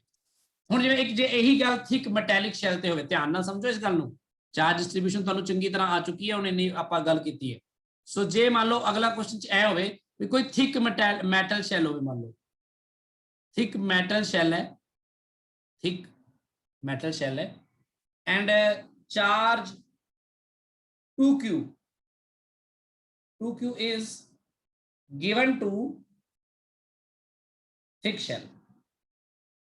shell है, यानी ਇਹਦੀ ਆਪਾਂ width ਨੂੰ ਉਹ ਨਹੀਂ ਲੈ ਸਕਦੇ, ਜ਼ੀਰੋ ਨਹੀਂ ਲੈ ਸਕਦੇ, ਬਣਾਵਾਂਗੇ ਆਪਾਂ ਜਿਵੇਂ ਮੈਂ ਇਹ ਬਣਾਵਾਂਗੇ ਕਿ ਮੰਨ ਲਓ ਆ ਇੱਕ ਇਹ ਹੋ ਗਿਆ ਹੋਲੋ ਜਿਹਾ ਤੇ ਬਾਹਰ ਇਹ ਹੋ ਗਿਆ। ਇਹ ਸ਼ੈਲ ਹੈ, ਇੱਕ ਸ਼ੈਲ ਦੇ ਅੰਦਰ ਸ਼ੈਲ ਨਹੀਂ, ਇਹ ਥਿਕ ਮੈਟਲ ਇੱਕੋ ਹੀ ਸ਼ੈਲ ਹੈ, ਪਰ ਆ ਕੀ ਚੀਜ਼ ਹੈ, ਇਹ ਮੈਟਲ ਹੈ ਸਾਰੀ। ਜਿਵੇਂ ਆ ਬਣ ਗਈ ਗੱਲ ਕਲੀਅਰ ਹੈ ਸਭ ਨੂੰ? Yes, sir. Yes, sir. Shell ਹੈ, ਉਹਦੇ ਅੰਦਰ ਮਤਲਬ ਹੋਲੋ ਹੈ ਤੇ ਇਸ ਤਰ੍ਹਾਂ ਇਹਦਾ ਇੰਟਰਨਲ ਰੇਡੀਅਸ ਤੇ ਐਕਸਟਰਨਲ ਰੇਡੀਅਸ ਵੱਖਰਾ ਹੋਏਗਾ ਕਹਿੰਦਾ ਭਾਵੇਂ। ਠੀਕ ਹੈ ਨਾ ਗੱਲ? Yes. ਤੇ ਆਪਾਂ ਕਹਿੰਦੇ ਰੇਡੀਅਸ ਆਫ ਸ਼ੈਲ ਦੀ ਗੱਲ ਕਰਦੇ ਹਾਂ, ਇੱਥੇ ਇਹਨੂੰ ਇੰਟਰਨਲ ਤੇ ਆਊਟਰ ਕਰਾਂਗੇ। ਇਹਦਾ ਇੰਟਰਨਲ ਰੇਡੀਅਸ ਜਿਹੜਾ ਹੈਗਾ ਆ ਉਹ ਮੰਨ ਲਓ ਹੈਗਾ r, ਇਹਦਾ ਐਕਸਟਰਨਲ ਰੇਡੀਅਸ ਜਿਹੜਾ ਹੈਗਾ ਆ ਉਹ ਹੈਗਾ ਮੰਨ ਲਓ 2r। ਇੱਕ ਤਾਂ ਆ ਗੱਲ ਹੋ ਗਈ। ਠੀਕ ਹੈ, ਇਸ ਨੂੰ ਸ਼ੈਲ ਨੂੰ ਆਪਾਂ ਕਿੰਨਾ ਚਾਰਜ ਦਿੱਤਾ? 2q, ਟੋਟਲ ਚਾਰਜ 2q ਦਿੱਤਾ ਹੈ ਇਹਨੂੰ, ਇਸ ਸ਼ੈਲ ਨੂੰ ਦਿੱਤਾ ਹੈ। ਠੀਕ ਹੈ, ਇਹ ਜਿਵੇਂ ਵੀ ਡਿਸਟ੍ਰੀਬਿਊਟ ਹੋਏਗਾ। ਠੀਕ ਹੈ, ਤੇ ਸਵਾਲ ਪੂਰਾ ਕਰ ਲਵਾਂ ਮੈਂ। And a point charge 4q is placed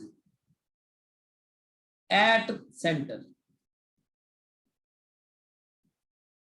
यानी कि ਇਹਦੇ ਸੈਂਟਰ ਤੇ ਇੱਥੇ ਆਪਾਂ 4q ਚਾਰਜ ਪਲੇਸ ਕਰਾਂਗੇ, ਇਹਨੂੰ ਚਾਰਜ 2q ਦਵਾਂਗੇ ਤਾਂ ਫਾਈਂਡ ਕਰਨੀ ਆਪਾਂ total potential energy of system. ਹੁਣ ਇਸ ਤਰ੍ਹਾਂ ਦੇ ਕੇਸ ਨੂੰ ਦੇਖੋ ਡੀਲ ਕਰਨਾ ਸਿੱਖ ਲਓ ਚੰਗੀ ਤਰ੍ਹਾਂ। ਸਭ ਤੋਂ ਪਹਿਲਾਂ ਤਾਂ ਇਹ ਹੈ ਤੁਹਾਨੂੰ ਇਹ ਸੋਚਣ ਤੋਂ ਪਹਿਲਾਂ ਤੁਹਾਨੂੰ ਪਹਿਲਾਂ ਤਾਂ ਇਹ ਸ਼ੈਲ ਦੇ ਚਾਰਜ ਡਿਸਟ੍ਰੀਬਿਊਸ਼ਨ ਸਹੀ ਤਰ੍ਹਾਂ ਬਣਾਉਣੀ ਪਏਗੀ ਤਾਂ ਕਿ ਕੋਈ ਭੁਲੇਖਾ ਨਾ ਰਵੇ ਕਿ ਕਿਹੜਾ ਚਾਰਜ ਕਿੱਥੇ ਡਿਸਟ੍ਰੀਬਿਊਟ ਹੋਇਆ, ਰੇਡੀਅਸ ਕਿਉਂਕਿ ਅਲੱਗ-ਅਲੱਗ ਨੇ। ਜੇ ਅੰਦਰ ਚਾਰਜ 4q ਰੱਖੋਗੇ ਤਾਂ ਇੰਟਰਨਲ ਸਰਫੇਸ ਤੇ ਕਿੰਨਾ ਚਾਰਜ ਆਏਗਾ ਦੱਸੋ ਮੈਨੂੰ?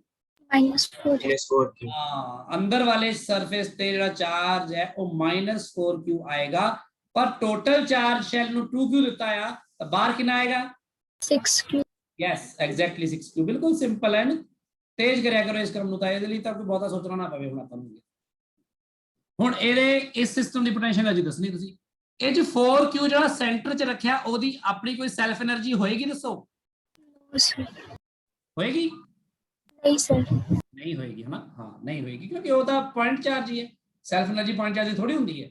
ਅੱਛਾ, ਫਿਰ ਇੱਕ ਇੱਕ ਕਰਕੇ ਕੰਮ ਕਰ ਲਓ, ਸਿੰਪਲ ਜੀ ਗੱਲ ਆ। ਸਭ ਤੋਂ ਪਹਿਲਾਂ ਤੁਸੀਂ ਕੀ ਕਰੋ, ਸਭ ਤੋਂ ਪਹਿਲਾਂ ਪਹਿਲੇ ਜਿਹੜੇ ਸ਼ੈਲ ਦੀ ਸੈਲਫ એનર્ਜੀ ਲਿਖ ਲਓ। ਉਹ ਕੀ ਆਏਗੀ? k ਇਨਟੂ ਜਿੰਨਾ ਉਹ ਤੇ ਚਾਰਜ ਹੈ ਉਹਦਾ ਸਕੁਅਰ, q1 q2 ਹੁੰਦਾ ਨਾ ਬੇਸਿਕਲੀ, ਜਿਵੇਂ ਓਮੇਗਾ kq ਸਕੁਅਰ ਹੋ ਗਿਆ ਆਪਣਾ, ਇੱਥੇ ਬੇਸਿਕਲੀ ਉਹੀ ਗੱਲ ਬਣੀ। kq ਸਕੁਅਰ ਬਾਈ 2 ਟਾਈਮਸ ਕਿੰਨਾ ਆਏਗਾ? ਠੀਕ ਹੈ, એનર્ਜੀ ਦਾ ਇਹ ਹੋਏਗੀ ਪਲੱਸ ਫਿਰ ਜਿਹੜਾ ਬਾਹਰਲਾ ਸ਼ੈਲ ਹੈਗਾ ਉਹਦੀ ਵੀ ਕਰ ਲਈਏ ਹੈ ਨਾ। Yes, sir. ਸੈਲਫ એનર્ਜੀ ਹਾਲੇ ਆਪਾਂ ਯਾਦ ਰੱਖੋ ਆਪਸ ਚ ਨਹੀਂ ਲਈ, ਆਪਾਂ ਸਿਰਫ ਸੈਲਫ એનર્ਜੀ ਲਿਖ ਰਹੇ ਆ। ਹੈ ਕਿ k into 6q the square बटा 2r नहीं 2 टाइम्स 4r 4r चलो बाद लिख देंगे है ना। ਹੁਣ ਤੁਸੀਂ ਆਪਸ ਚ ਦੇਖਣਾ ਹੈ ਤੇ ਇੱਥੇ ਤਿੰਨ ਚੀਜ਼ਾਂ ਨੇ। ਇੱਕ ਤਾਂ ਦੇਖੋ ਪੁਆਇੰਟ ਚਾਰਜ ਹੈਗਾ ਆ ਤੁਹਾਡਾ 4q ਵਾਲਾ ਪੁਆਇੰਟ ਚਾਰਜ, ਇਹ ਇੱਕ ਹੋ ਗਿਆ। ਦੂਜਾ ਤੁਹਾਡਾ ਹੋ ਗਿਆ ਇਹਦੇ ਬਾਹਰਲਾ ਸ਼ੈਲ ਜਿੱਥੇ ਕਿੰਨਾ ਚਾਰਜ ਹੈ -4q ਵਾਲਾ, ਉਹ ਦੂਜਾ ਸ਼ੈਲ ਹੋ ਗਿਆ। ਤੇ ਬੇਸਿਕਲੀ ਤੀਜਾ ਆ ਹੀ ਹੋ ਗਿਆ ਨਾ ਇੱਕ ਤਰ੍ਹਾਂ, ਕਿਉਂਕਿ ਉਹ ਸਰਫੇਸ ਦੋ ਅਲੱਗ-ਅਲੱਗ ਹੋ ਗਏ ਤਾਂ ਥਿਕ ਸ਼ੈਲ ਬੇਸਿਕਲੀ ਦੋ ਸ਼ੈਲ ਬਣ ਗਏ। ਤੀਸਰੇ ਤੇ ਕਿੰਨਾ ਚਾਰਜ ਹੈ 6q। ਤੇ ਜਦੋਂ ਤਿੰਨਾਂ ਦਾ ਆਪਸ ਚ ਦੇਖਾਂਗੇ ਆਪਾਂ ਤਾਂ ਆਪਾਂ ਉਹ ਕਿਵੇਂ ਦੇਖਾਂਗੇ। ਦੇਖੋ ਪਹਿਲੀ ਗੱਲ ਤਾਂ ਇਹਦੇ ਵਿੱਚ ਸੈਲਫ એનર્ਜੀ ਆਪਾਂ ਦੇਖਾਂਗੇ ਕਿਸੇ ਚਾਰਜ ਦੀ ਆਪਣੇ ਆਪ ਨਾਲ ਤਾਂ ਦੇਖਣੀ ਨਹੀਂ ਹੈ ਹਨਾ। ਇੱਕ ਤਾਂ 4q ਦੀ ਆਪਣੇ ਆਪ ਨਾਲ ਜਿਹੜੀ ਸੈਲਫ એનર્ਜੀ ਹੁੰਦੀ ਹੈ ਆਪਣੇ ਆਪ ਨਾਲ, ਉਹ ਤਾਂ ਆਈ ਨਹੀਂ, ਜ਼ੀਰੋ ਹੈ ਤਾਂ ਹਨਾ। yes sir -4q ਦੀ ਆਪਣੇ ਆਪ ਦੇ ਕਰਕੇ ਇੰਨੀ ਹੈ ਲਿਖਤੀ, 6q ਦੀ ਆਪਣੇ ਆਪ ਦੇ ਕਰਕੇ ਇੰਨੀ ਹੈ ਲਿਖਤੀ। ਹੁਣ 4q ਦੀ ਇਸ -4q ਦੇ ਨਾਲ ਵੀ ਤਾਂ ਦੇਖਣੀ ਹੈ, ਤੇ ਇਸ 4q ਨੂੰ ਤੁਸੀਂ -4q ਦੇ ਅੰਦਰ ਰੱਖਿਆ ਤੇ ਇਹਦੇ ਅੰਦਰ ਜਿਹੜਾ ਪੋਟੈਂਸ਼ੀਅਲ ਹੋਏਗਾ -4q ਦੇ ਅੰਦਰ ਹਨਾ, ਉਹਦੇ ਕਰਕੇ ਟਰਮ ਆਏਗੀ ਨਾ ਇੱਕ, Yes, sir. ਕਿੰਨੀ ਆਏਗੀ k into -4q divided by r into ਕੀ ਆਏਗਾ 4q ਆਏਗਾ। ਹੁਣ ਇਸੇ 4q ਦੀ ਤੁਸੀਂ ਇਸ 6q ਨਾਲ ਵੀ ਤਾਂ ਦੇਖੋਗੇ, ਇਹਦੇ ਵਿੱਚ ਫੀਲਡ ਪੋਟੈਂਸ਼ੀਅਲ ਤੇ ਲੈ ਕੇ ਆਏ ਹੋ ਨਾ, yes Yes. ਤਾਂ k into ਹੁਣ 6q ਦੇ ਅੰਦਰ ਜਿਹੜਾ ਪੋਟੈਂਸ਼ੀਅਲ ਹੈਗਾ by 2r into ਫਿਰ 4q। Yes, sir. ਹੁਣ ਸ਼ੈਲ ਦੀ ਆਪਸ ਚ ਰਹਿ ਗਈ ਬਸ ਇੱਕ, ਬਾਕੀ ਸਭ ਹੋ ਗਿਆ ਨਾ। ਹਾਂਜੀ ਸ਼ੈਲ ਦੀ ਆਪਸ ਚ ਹੁਣੀ ਲਿਖ ਕੇ ਆਟੇ ਆਪਾਂ, ਬਾਹਰਲੇ ਸ਼ੈਲ ਦਾ ਪੋਟੈਂਸ਼ੀਅਲ ਲਿਖਿਆ ਕਰੋ k 6q by 2r multiplied by -4। ਆ ਪੰਜ ਟਰਮਸ ਆਣਗੀਆਂ, ਇਹਨਾਂ ਨੂੰ ਸੋਲਵ ਕਰ ਲਿਓ ਤੇ ਆਨਸਰ ਦੇ ਦਿਓ ਬਸ। Okay. ਠੀਕ ਹੈ, ਬਹੁਤ ਧਿਆਨ ਨਾਲ, ਕੋਈ ਕਾਲੀ ਨਹੀਂ ਕਰਨੀ, ਬਹੁਤ ਤੇਜ਼ੀ ਨਹੀਂ ਕਰਨੀ, ਬਹੁਤ ਹੀਰੋ ਨਹੀਂ ਬਣਨਾ, ਫਾਸਟ ਐਂਡ ਫਿਊਰੀਅਸ ਕੰਮ ਨਹੀਂ ਕਰਨਾ। ਆਪਾਂ ਸਿਰਫ ਬਹੁਤ ਆਰਾਮ ਨਾਲ ਸੋਚ ਕੇ, ਕਿਉਂਕਿ ਉਹ ਪਹਿਲੀ ਵਾਰ ਤਾਂ ਕਰ ਰਹੇ ਹਾਂ ਟੌਪਿਕ ਹੈ ਨਾ, ਤਾਂ ਬਾਅਦ ਹੌਲੀ ਹੌਲੀ ਗਲਤੀਆਂ ਕਰੋਗੇ ਤਾਂ ਪਤਾ ਲੱਗੂਗਾ ਹੀ, ਪਰ ਇਹਨੂੰ ਚੰਗੀ ਤਰ੍ਹਾਂ ਸੋਚ ਸਮਝ ਕੇ ਕਰਨਾ ਇਸ ਤਰ੍ਹਾਂ ਹੌਲੀ ਹੌਲੀ, ਐਵੇਂ ਨਹੀਂ ਕਿ ਉਹੀ ਆਪਾਂ ਧੱਕੇ ਨਾਲ ਵੀ ਮਤਲਬ ਫੱਟੇ ਚੱਕ ਦਈਏ। ਸੋ ਇਹ ਗੱਲ ਬੜੀ ਇੰਪੋਰਟੈਂਟ ਹੈ, ਇਹਨੂੰ ਧਿਆਨ ਰੱਖਣਾ। ਕਲੀਅਰ ਹੈ ਗੱਲ? Yes, yes sir. sir ਠੀਕ ਹੈ, ਹੁਣ ਇੱਕ ਵਾਰ ਮੈਂ ਪਹਿਲਾਂ ਪ੍ਰੈਕਟਿਸ ਸ਼ੀਟ 6 ਡਿਸਕਸ ਕਰ ਦਵਾਂ, 7 ਤੋਂ ਪਹਿਲਾਂ ਇੱਕ ਦੋ ਕੁਐਸਚਨ ਵੈਸੇ ਡਿਸਕਸ ਕਰ ਦੂੰਗਾ, ਫਿਰ ਦੇਖ ਲੈਂਦੇ ਆ ਜਿੰਨਾ ਆਪਣੇ ਕੋਲ ਟਾਈਮ ਹੋਇਆ ਅੱਜ ਆਪਾਂ ਉਹਨਾਂ ਕਰਦੇ ਹਾਂ। ਪਹਿਲਾਂ ਆਪਾਂ 6th, ਕਿਉਂਕਿ 6 ਦਾ ਸੋਲੂਸ਼ਨ ਨਹੀਂ ਹੈਗਾ ਤੁਹਾਡੇ ਕੋਲ, ਇਸ ਲਈ ਉਹ ਡਿਸਕਸ ਕਰਨੀ ਜ਼ਿਆਦਾ ਜ਼ਰੂਰੀ ਹੈ। ਪਹਿਲਾਂ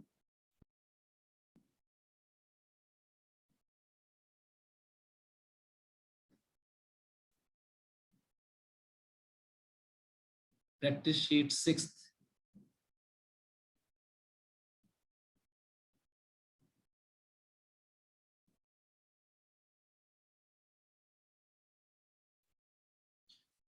ਲਓ ਜੀ।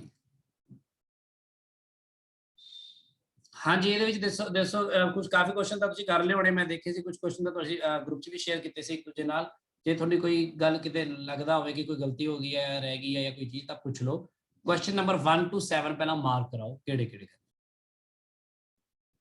ਇਹ ਤਾਂ ਬਹੁਤ ਪਹਿਲਾਂ ਬਾਈ ਡੈਫੀਨੇਸ਼ਨ ਵਾਲੇ ਕੁਐਸਚਨ ਨਹੀਂ ਸੀਗੇ ਸਾਰੇ, ਇਹ ਤਾਂ ਸਭ ਹੋ ਗਏ ਹੋਣੇ ਨਾ ਸਭ ਦੇ। yes sir Yes, sir. Yes, sir. ਕੋਈ ਹਾਂਜੀ ਹਾਂਜੀ ਕੋਈ ਬੋਲ ਰਿਹਾ ਕੁਝ? ਇਹ ਜੇ ਯੋਗੇਸ਼, ਹਾਂਜੀ ਸਰ। ਇਹਦਾ ਆਨਸਰ 5 ਵੋਲਟ ਦਾ ਦਿੱਤਾ ਆ, ਪ੍ਰੈਕਟਿਸ ਤੂੰ ਕਹਿ ਰਿਹਾ ਸੀ 20 ਦਿੱਤਾ ਆ। ਨਹੀਂ ਸਰ, ਮੈਨੂੰ ਮਿਸਟੇਕ ਹੋਈ ਸੀ। ਕੋਈ ਗੱਲ ਨਹੀਂ, ਠੀਕ ਹੈ। ਸੋ ਬਹੁਤ ਸਿੰਪਲ ਹੈ, ਇਲੈਕਟ੍ਰਿਕ ਫੀਲਡ ਤੇ ਉਹਦੇ ਬਾਰੇ, ਪੋਟੈਂਸ਼ੀਅਲ ਬਾਰੇ ਕੁਐਸਚਨ ਬੜੇ ਇੰਟਰਸਟਿੰਗ ਵੀ ਹੈਗੇ ਨੇ ਵੈਸੇ ਤਾਂ। ਹੁਣ ਇਹ ਚ ਦੱਸੋ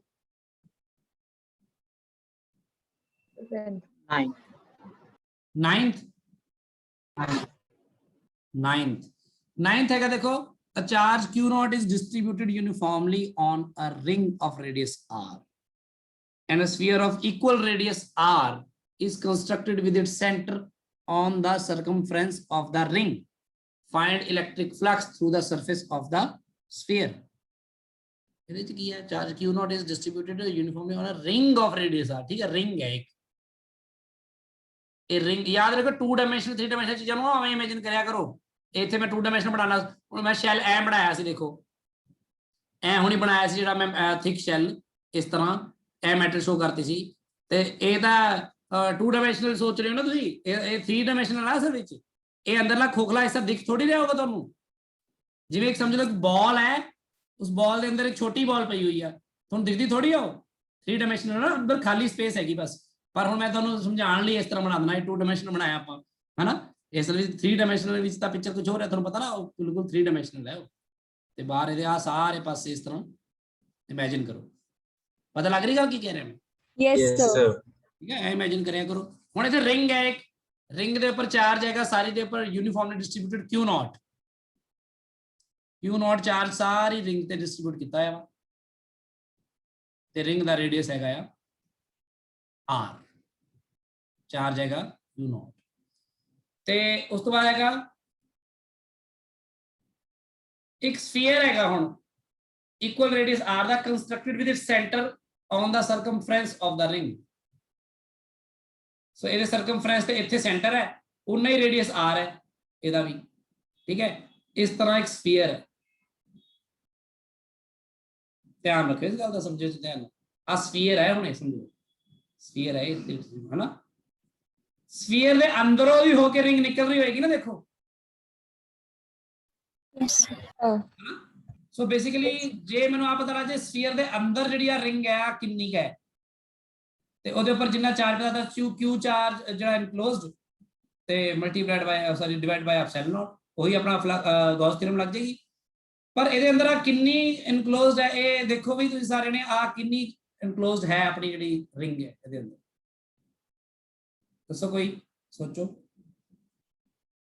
ਜਿਹੜਾ ਆ ਐਂਗਲ ਹੈ, ਜੇ ਆ ਪਤਾ ਲੱਗ ਜੇ ਨਾ, ਹਨਾ। ਸਮਝ ਲੱਗ ਰਹੀ ਮੇਰੀ ਗੱਲ? Yes. Yes, sir. ਰਿੰਗ ਦਾ, ਕਿਉਂਕਿ ਬਾਕੀ ਰਿੰਗ ਦਾ ਜਿਹੜਾ ਚਾਰਜ ਤਾਂ ਬਾਹਰ ਨਿਕਲ ਗਿਆ ਕਾਫੀ ਸਾਰਾ, ਇਹਦੇ ਅੰਦਰ ਕਿੰਨਾ ਲੀਨੀਅਰ ਚਾਰਜ ਡੈਂਸਿਟੀ ਆਪਾਂ ਦੇਖਾਂਗੇ, lambda is equal to Q0 by 2 pi r ਆ ਜਾਏਗਾ। ਇਹ ਤਾਂ ਆ ਗਈ ਲੈਂਡਾ, ਠੀਕ ਹੈ। ਹੁਣ ਬੇਸਿਕਲੀ ਮੈਨੂੰ ਆ ਪਤਾ ਲੱਗ ਜਾਏ ਇਹਦੇ ਅੰਦਰ ਜਿਹੜੀ ਆ ਲੈਂਥ ਹੈਗੀ ਹੈ, ਵੀ ਇਹਦੀ ਲੈਂਥ ਕਿੰਨੀ ਇਹਦੇ ਅੰਦਰ ਹੈ, ਆ ਵਾਲੀ, ਤੇ ਫਿਰ ਮੈਂ ਉਸ ਲੈਂਥ ਨੂੰ ਉਸ ਲੈਂਡਾ ਨਾਲ ਗੁਣਾ ਕਰੂੰਗਾ, ਤੇ ਹੋਏਗਾ ਲੈਂਡਾ ਇਨਟੂ l, ਤੇ 1 ਬਾਈ ਆ ਫਲਕਸ ਆਏਗਾ। ਆਈਡੀਆ ਪਤਾ ਲੱਗ ਗਿਆ ਸਭ ਨੂੰ? Yes, sir. Yes. ਬਸ ਹੁਣ ਦੇਖਣਾ ਇਹ ਚ ਕਿੰਨਾ ਆਏਗਾ, ਆ ਐਂਗਲ ਕਿੰਨਾ ਆਏਗਾ, ਸੋਚੋ, ਬਣਾਓ, ਦੇਖੋ ਦਿਮਾਗ ਚ ਇਮੇਜ ਕੀ ਬਣਦਾ। 120। 2 equilateral triangles होंगे 120। हाँ, ये मैं कहना ना, ये ज्योमेट्रिकली वो है, ਇੱਕ ਸਿਮੈਟਰੀ ਜੀ ਬਣਦੀ ਹੁੰਦੀ ਹੈ। ਪਹਿਲਾਂ ਅਸੀਂ ਬਣਾਉਂਦੇ ਹੁੰਦੇ ਸੀ ਨਾ, ਐ ਤੇ ਪ੍ਰਕਾਰ ਰੱਖ ਕੇ ਐ ਫੁੱਲ ਜਿਹਾ ਬਣਦਾ ਹੁੰਦਾ ਸੀ, ਹਨਾ, ਐ ਫਿਰ ਇੱਥੋਂ ਪ੍ਰਕਾਰ ਰੱਖ ਕੇ ਫਿਰ ਐ ਕਰਦੇ ਸੀ ਸ਼ਾਇਦ, ਫਿਰ ਐ ਕਰਕੇ ਕੁਝ ਐ ਉਹ ਬਣਾਉਂਦੇ ਹੁੰਦੇ ਸੀ, ਮੈਨੂੰ ਕੁਝ ਯਾਦ ਆ। ਪਰ ਇਹਨੂੰ ਇਹ ਮੇਰੀ ਇੱਕ ਜਿਹੜਾ ਰੇਡੀਅਸ r ਦੇ ਬਰਾਬਰ ਜੇ r ਕਹਿ ਕਰਾਂਗੇ ਡਰਾ, ਤਾਂ ਉਹ 120 ਪਰ ਇਹਦਾ ਥੋੜਾ ਜਿਓਮੈਟ੍ਰਿਕ ਪ੍ਰੂਫ ਬੜਾ ਸਿੰਪਲ ਜੀ ਚੀਜ਼ ਹੈ, ਦਿਮਾਗ 'ਚ ਨਹੀਂ ਆ ਰਹੀ ਇਸ ਟਾਈਮ। ਤੁਸੀਂ ਦੋਹੇ, ਹਾਂ ਬੋਲੋ ਸਰ ਜਿਹੜੇ ਤੁਸੀਂ ਬਲੈਕ ਵਾਲੇ ਲਾਈਨਸ ਦਿਖਾਈ ਨੇ, ਦੋਹੇ r ਹੋ ਗਿਆ। ਹਾਂ ਬਿਲਕੁਲ ਸਰ ਫਿਰ ਉਹ ਜਿਹੜਾ ਬਲੈਕ ਵਾਲੇ ਦਾ ਸੈਂਟਰ ਤੇ ਰੈੱਡ ਵਾਲੇ ਦਾ ਸੈਂਟਰ ਵੀ r ਹੋ ਗਿਆ। ਬਲੈਕ ਵਾਲੇ ਦਾ ਸੈਂਟਰ ਤੇ ਹਾਂ ਇਹਨੂੰ, ਹਾਂ ਸਰ ਸਟ੍ਰੇਟ ਲਾਈਨ ਮਿਲਾ ਦੋ ਇਹਨੂੰ, ਆ ਵਾਲਾ, ਹਾਂਜੀ ਸਰ ਇਹ ਹਾਂਜੀ, ਇਹ ਵੀ r ਹੋ ਗਿਆ। ਹਾਂਜੀ ਸਰ ਫਿਰ ਜਿਹੜੀ ਤੁਸੀਂ ਆ ਯੈਲੋ ਵਾਲੀ ਆਰਕ ਦਿਖਾਈ ਹੈ, ਇਹ ਹਾਫ ਇਹ ਵੀ r ਹੋਊਗੀ, ਕਿਉਂਕਿ ਰੈੱਡ ਵਾਲੇ ਦਾ ਸੈਂਟਰ ਤੇ ਰੈੱਡ ਵਾਲੇ ਦਾ ਸਰਕਮਫਰੈਂਸ ਨੂੰ ਮਿਲਾ ਦੋ ਇਸ ਪੁਆਇੰਟ ਤੋਂ। ਰੈੱਡ ਵਾਲੇ ਦਾ ਸੈਂਟਰ ਤੇ ਰੈੱਡ ਵਾਲੇ ਦੇ ਸਰ ਜਿੱਥੇ ਹਾਂ ਸੋਰੀ ਯੈਲੋ ਵਾਲੀ ਆਰਕ ਹੈ ਨਾ, ਹਾਂ, ਉੱਥੋਂ ਉਹ ਵਾਲੇ ਸਰਕਮਫਰੈਂਸ ਵਾਲੇ ਪੁਆਇੰਟ ਤੋਂ ਸੈਂਟਰ ਨੂੰ ਮਿਲਾ ਦੋ ਸਰ, ਇਹ ਵੀ r ਹੋ ਜਾਏਗਾ ਸਰ, ਮਤਲਬ ਸਟ੍ਰੇਟ ਲਾਈਨ 'ਚ ਮਿਲਾ ਦੋ। ਅੱਛਾ ਠੀਕ ਆ ਹੋ ਗਿਆ, ਹਨਾ। ਹਾਂਜੀ ਇਹ ਦੋਵੇਂ ਇਕੁਇਲੇਟਰਲ ਟ੍ਰਾਇੰਗਲਸ ਇਹਦੇ ਕਰਕੇ ਹੋ ਗਿਆ। ਹਾਂ ਉਹੀ ਜਿਵੇਂ ਦੋ ਆਪਾਂ ਸਫੀਅਰ 3 ਡਾਇਮੈਂਸ਼ਨਲ ਜਿਓਮੈਟਰੀ ਚ ਵੀ ਐ ਕਰਦੇ ਸੀ। ਹਾਂ ਜਿਵੇਂ ਆ ਰੇਡੀਅਸ ਹੋ ਗਿਆ, ਆ 60 ਆਏਗਾ ਅੱਧਾ, ਹਨਾ। ਹਾਂਜੀ ਇਧਰਲਾ ਵੀ 60 ਆਏਗਾ। ਇੱਕ ਮਿੰਟ ਪੁੱਛਿਆ ਕਿ ਨਹੀਂ ਸੀ ਕੁਐਸਚਨ ਹੈ मैं ही पूछे। योगेश? हाँ जी सर। हाँ पता लग गया है मानी की कह रही है? हाँ जी सर। कि दस दमा एक बार फिर थे पता लग गया। हैं? लग गया पता। बस फिर 120 डिग्री हो गया था इत्थे, फिर कितना होएगी लेंथ कितनी होएगी ओदी अंदर ओदे, वो आएगी 2 पाई r 120 by 360, 1/3 हो जानी है ना। ठीक है ते ये आ रही 2 by 3 पाई r, r थे शायद दूजा वन, चलो वो देख लियो, ठीक है। ਆ ਲੈਂਥ ਹੋਏਗੀ, ਇਸ ਲੈਂਥ ਨੂੰ ਇੱਥੇ ਪੁੱਟ ਕਰਦੇ ਹੋ ਤੇ ਲੈਮਡਾ ਨੂੰ ਵੀ ਇੱਥੇ ਪੁੱਟ ਕਰਦੇ ਹੋ, ਫਿਰ ਜੋ ਆਨਸਰ ਆਏਗਾ ਤੁਸੀਂ। ਠੀਕ ਹੈ, ਹਾਂਜੀ ਹੋਰ ਕਿਹੜਾ ਕੁਐਸਚਨ ਹੈ ਇਹ ਚ ਦੇਖੋ।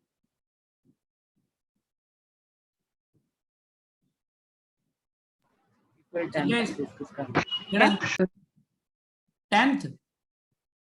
10th ਕਰ ਲੈਣੇ।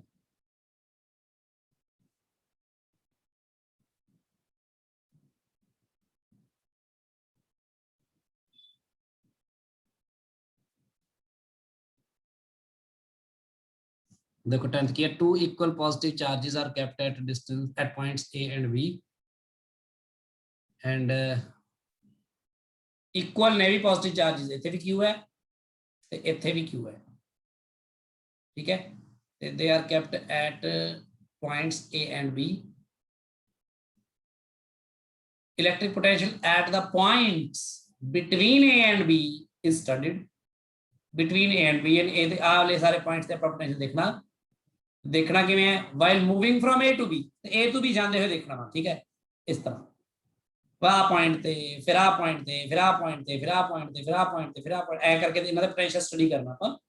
द पोटेंशियल अच्छा कंटिन्यूअसली इंक्रीजेस या डिक्रीजेस, या ਤੁਸੀਂ सोच के देखो ਵੀ ਕੋਈ ਵੀ ਪੁਆਇੰਟ ਚਾਰਜ ਕਿਉਂ ਹੁੰਦਾ ਹੈ ਤਾਂ ਇਹਦੇ ਕਰਕੇ ਕਿਸੇ r ਡਿਸਟੈਂਸ ਤੇ ਪੋਟੈਂਸ਼ੀਅਲ ਕਿੰਨਾ ਹੁੰਦਾ ਦੱਸੋ ਮੈਨੂੰ। ਜੇ ਇਹ ਵਧੀ ਜਾਏਗਾ ਡਿਸਟੈਂਸ r ਤਾਂ ਪੋਟੈਂਸ਼ੀਅਲ ਅਪਰੋਚ ਟੂ 0 ਤੇ ਜੇ ਘਟੀ ਆਏਗਾ ਤਾਂ ਪੋਟੈਂਸ਼ੀਅਲ ਵੀ ਅਪਰੋਚ ਟੂ ਇਨਫਿਨਿਟੀ। ਜਦੋਂ r ਅਪਰੋਚਸ ਟੂ 0 ਹੋਏਗਾ ਤਾਂ v ਅਪਰੋਚਸ ਟੂ ਇਨਫਿਨਿਟੀ ਹੋਏਗਾ। ਸੋ ਕਹਿਣ ਦਾ ਮਤਲਬ ਇਹ ਹੈ ਕਿ ਜੇ ਮੈਂ ਕਿਸੇ ਪੁਆਇੰਟ ਤੇ ਪੋਟੈਂਸ਼ੀਅਲ ਇਨ ਬਿਟਵੀਨ ਇੱਥੇ ਦੇਖਣਾ ਹੋਵੇ ਤਾਂ ਪੋਟੈਂਸ਼ੀਅਲ ਕਿਵੇਂ ਦੇਖੂੰਗਾ ਮੈਂ, ਪਹਿਲਾਂ ਇਹਦੇ ਕਰਕੇ ਪੋਟੈਂਸ਼ੀਅਲ ਹੋਏਗਾ ਇਸ ਜਗ੍ਹਾ ਤੇ, ਫਿਰ b ਦੇ ਕਰਕੇ ਪੋਟੈਂਸ਼ੀਅਲ ਹੋਏਗਾ ਇਸ ਜਗ੍ਹਾ ਤੇ, ਆਹੀ ਹੋਏਗਾ ਦੋਨੋਂ ਕਰਕੇ ਫਾਈਨਾਈਟ ਆਏਗਾ ਕੁਛ ਨਾ ਕੁਛ। ਪਰ ਜਦੋਂ ਮੈਂ a ਤੋਂ ਤੁਰਨਾ ਸ਼ੁਰੂ ਹੀ ਕੀਤਾ, ਹਲੇ a ਦੇ ਜਸਟ ਕੋਲ ਹੀ ਆ, ਤਾਂ a ਦੇ ਕਰਕੇ ਉਸ ਪੁਆਇੰਟ ਤੇ ਪੋਟੈਂਸ਼ੀਅਲ ਕਿੰਨਾ ਆਏਗਾ, ਅਪਰੋਚਸ ਟੂ ਇਨਫਿਨਿਟੀ ਦੇ ਅਪਰੋਚ ਕਰੇਗਾ। ਫਿਰ ਜਿਵੇਂ ਤੁਸੀਂ ਅੱਗੇ ਜਾਓਗੇ ਫਾਈਨਾਈਟ ਹੋਏਗਾ, ਯਾਨੀ ਕਿ ਡਿਕਰੀਜ਼ ਕਰੇਗਾ ਨਾ ਪੋਟੈਂਸ਼ੀਅਲ, है ना। Yes, sir. ਤੇ ਉਸ ਤੋਂ ਬਾਅਦ ਇੱਕ ਪੁਆਇੰਟ ਤੇ ਜਾ ਕੇ ਮਿਨੀਮਮ ਹੋਏਗਾ, ਕਿਉਂਕਿ ਜਦੋਂ b ਪੁਆਇੰਟ ਦੇ ਨੇੜੇ ਪਹੁੰਚੇਗਾ ਤਾਂ b ਦੇ ਕਰਕੇ ਪੋਟੈਂਸ਼ੀਅਲ ਕਿੰਨਾ ਹੋ ਜਾਏਗਾ ਉੱਥੇ, a ਦੇ ਕਰਕੇ ਫਾਈਨਾਈਟ ਹੋਏਗਾ ਜ਼ਰੂਰ, ਪਰ b ਦੇ ਕਰਕੇ ਇੰਨਾ ਹੋ ਜਾਏਗਾ ਕਿ ਇਨਫਿਨਿਟੀ। ਮਤਲਬ ਪਹਿਲਾਂ ਵੀ ਇਨਫਿਨਿਟੀ, ਬਾਅਦ ਚ ਵੀ ਇਨਫਿਨਿਟੀ, ਹਨਾ, ਤੇ ਵਿਚਕਾਰ ਫਾਈਨਾਈਟ ਕਿਤੇ ਨਾ ਕਿਤੇ। ਤਾਂ ਬੇਸਿਕਲੀ ਪਹਿਲਾਂ ਡਿਕਰੀਜ਼ ਹੋਏਗਾ ਫਿਰ ਇਨਕਰੀਜ਼ ਹੋਏਗਾ ਨਾ। Yes sir. Yes. ठीक है, इस Yes, तरह sir. सोचो।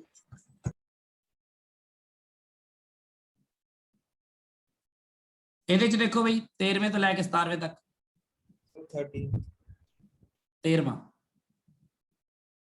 in a moving unit positive in moving a unit positively charged body, any potential difference here on the definition from point A to point B, external work is 40 joule and body acquires a kinetic energy of 20 joule, the potential difference is ਵਧੀਆ question ਆ, ਥੋੜਾ ਜਿਹਾ concept ਵੀ ਦੇਖੋ।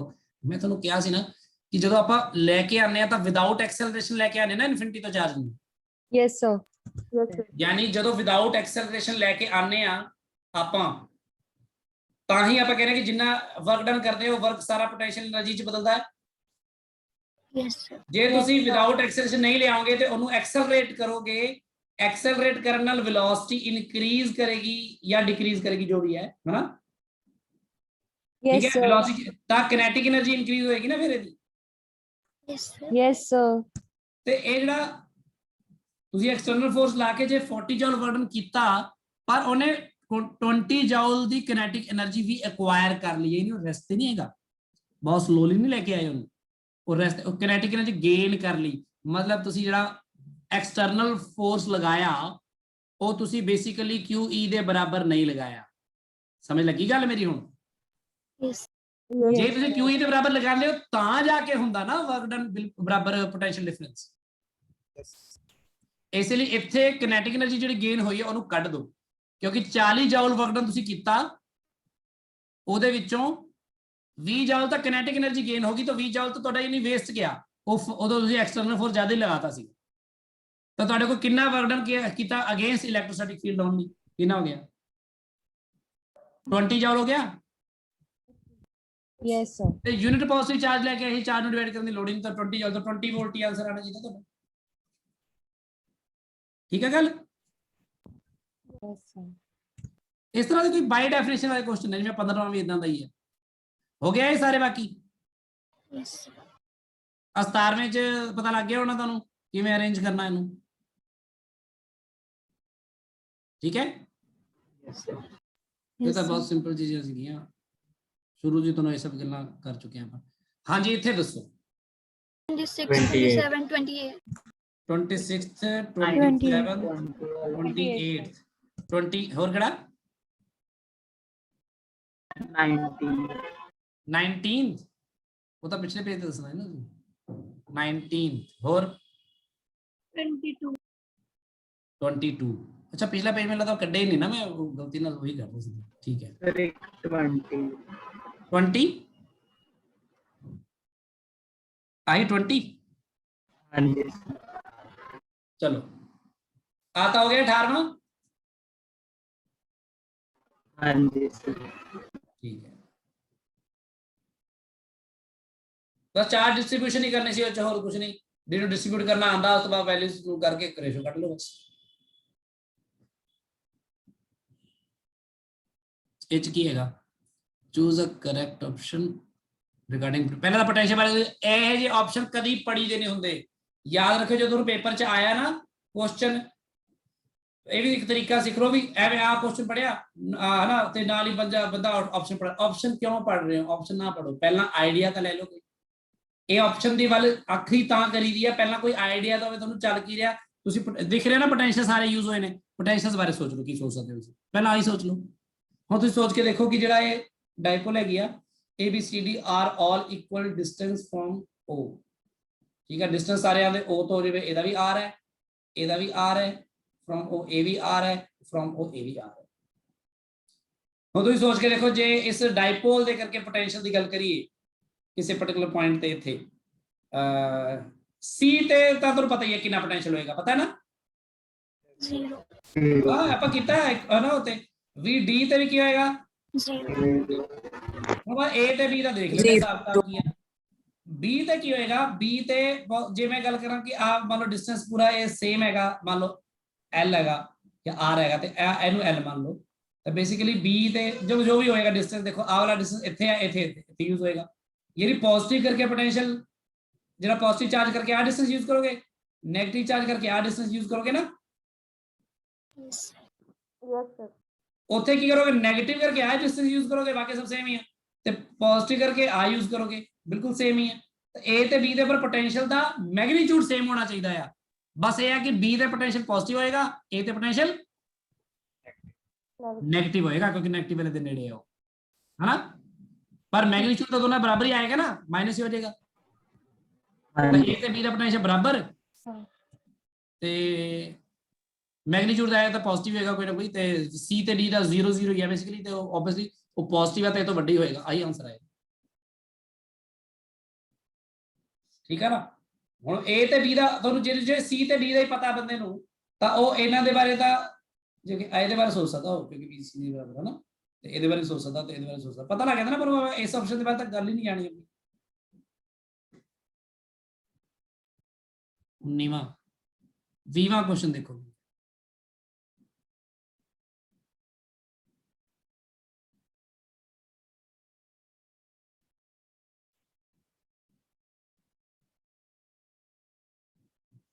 two positive charges of magnitudes 2 coulomb and 3 coulomb are placed 10 centimeter apart 2 coulomb है positive 3 coulomb है positive 10 centimetre apart इन्हां नूं रखिया होया है ठीक है electric potential at a distance 10 centimetre from the middle point on the right bisector line so आ मिडल पॉइंट हैगा इस तो राइट बाइसेक्टर लाइन ते इत्थे किन्नी ऊपर 10 सेंटीमीटर इधर इधर 5 5 हो गया ना ये Yes, sir. तो बस पोटेंशियल का पूछा ਇਹਦੇ ਚ ਕੀ ਹੈ ਕਿਉਂ ਨਹੀਂ ਹੋਇਆ ਬਈ ਇਹਦਾ ਕੁਝ ਲੱਗ ਨਹੀਂ ਰਿਹਾ ਕੁਝ ਖਾਸ 2 ਦੇ ਕਰਕੇ मेरा पता कर दो फिर 3 ਦੇ ਕਰਕੇ पोटेंशियल पता कर दो दोनों ऐड कर दो बस क्योंकि ये कोई डायपोल नहीं है ਇਹ ਚ कैलकुलेशन नहीं हुई चलो करते हैं कर ही देने पहला आएगा K × 2 कूलम डिवाइड बाय आ कितना होएगा, देखो यार 5 है 10 है, आ कितना होएगा √75 root 120 नहीं नहीं सॉरी सॉरी 125 125 5 √5 5 √5 ਤੇ ਦੂਜੇ ਕਰਕੇ ਵੀ ਪੋਜ਼ਿਟਿਵ ਹੀ ਹੈ 5 √5 ਇਹ ਕਿੰਨਾ ਆ ਜਾਏਗਾ ਫਿਰ k ਕਾਮਨ ਆ ਜਾਏਗਾ है ना, ਤੇ नीचे भी 5 √5 भी कॉमन आ जाएगा, ऊपर 5 आ जाएगा है ना।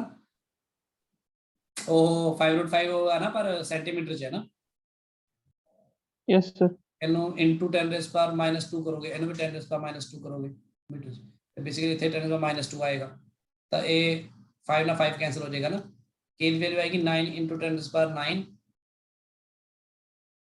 ਤੇ into 10⁻² ਹੋਰ ਆ ਜਾਏਗਾ ਨਾਲ, नीचे √5 आ जाएगा बेसिकली, ਤਾਂ ਇਹ 10 ਦੀ ਪਾਵਰ 11 ਤਾਂ ਆਏਗਾ। ਸੋ ਇਹਨਾਂ ਦੋਨਾਂ ਚੋਂ ਕੀ ਆਨਸਰ ਆਏਗਾ, ਤੇ ਇਹ ਕਿਹਦੇ ਬਰਾਬਰ ਨੇ, ਦੇਖ ਲਓ 9 ਬਟਾ ਲਗਭਗ √5 ਕਿੰਨਾ ਹੁੰਦਾ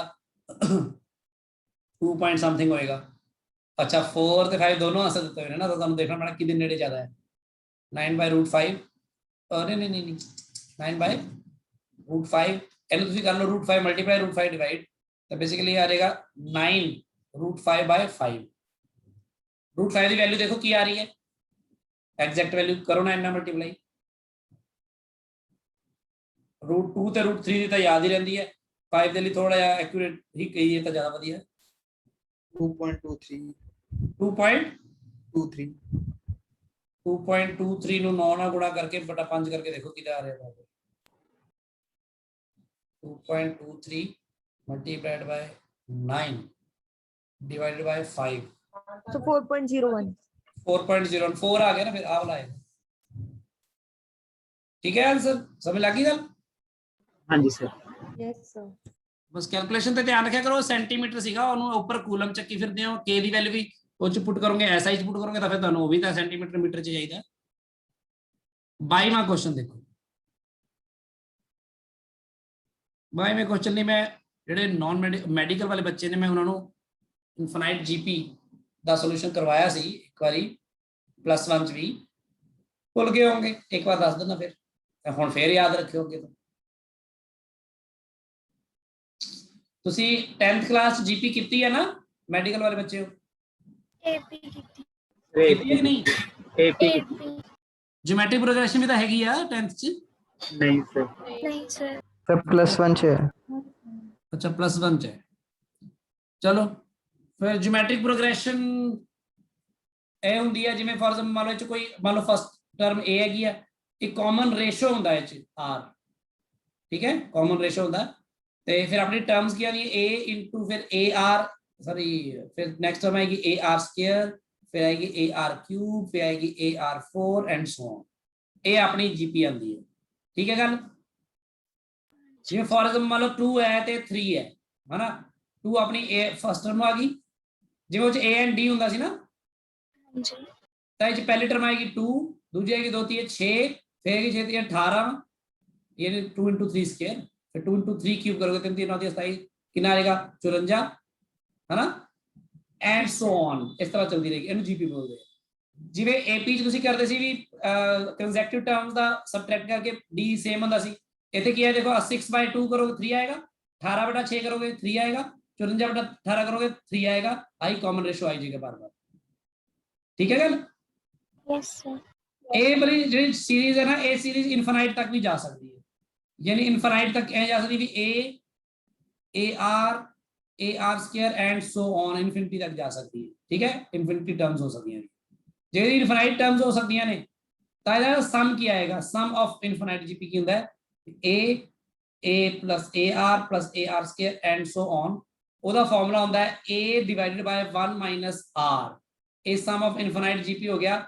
ਇਹ ਫਾਰਮੂਲਾ ਸਾਰੇ ਜਣੇ ਯਾਦ ਰੱਖ ਲਓ, ਕਈ ਜਗ੍ਹਾ ਆਪਾਂ ਨੂੰ ਯੂਜ਼ ਕਰਨਾ ਪੈ ਜਾਂਦਾ, ਤੇ ਇਹਦੇ ਬਿਲਕੁਲ ਉੱਚ ਜਾਵਾਂਗੇ ਡਿਟੇਲ ਤਾਂ ਇਹ ਅੱਜ ਦਾ ਬਹੁਤਾ ਵਿਸ਼ਾ ਨਹੀਂ ਬਣਦਾ ਹੈ, ਨਹੀਂ ਤਾਂ ਮੈਂ ਐਂ ਕਰੂੰਗਾ ਜਦੋਂ ਮੈਂ ਜੀਪੀ ਦਾ ਇੱਕ ਅੱਧਾ ਵੀਡੀਓ ਬਣਾਉਂਗਾ ਨਾ ਕੋਈ, ਮੈਂ ਕਿਤੇ ਤੁਹਾਨੂੰ ਮੈਂ ਫਿਰ ਉਹ ਦੱਸ ਦੂੰਗਾ, ਤੁਹਾਨੂੰ ਭੇਜ ਦੂੰਗਾ ਤੇ ਤੁਸੀਂ ਉਹ ਦੇਖ ਲਿਓ, ਸਾਰੇ ਅਲੱਗ ਤੋਂ ਭੇਜ ਦੂੰਗਾ ਤੁਹਾਡੇ ਆਪਣੀ ਨੌਲੇਜ ਦੇ ਲਈ, ਕਿਵੇਂ ਆਪਾਂ ਡੀਲ ਕਰਦੇ ਹਾਂ ਜੀਪੀ ਦੇ ਵਿੱਚ, ਬਹੁਤ ਸੌਖਾ ਮਾਮਲਾ ਹੁੰਦਾ ਹੈ।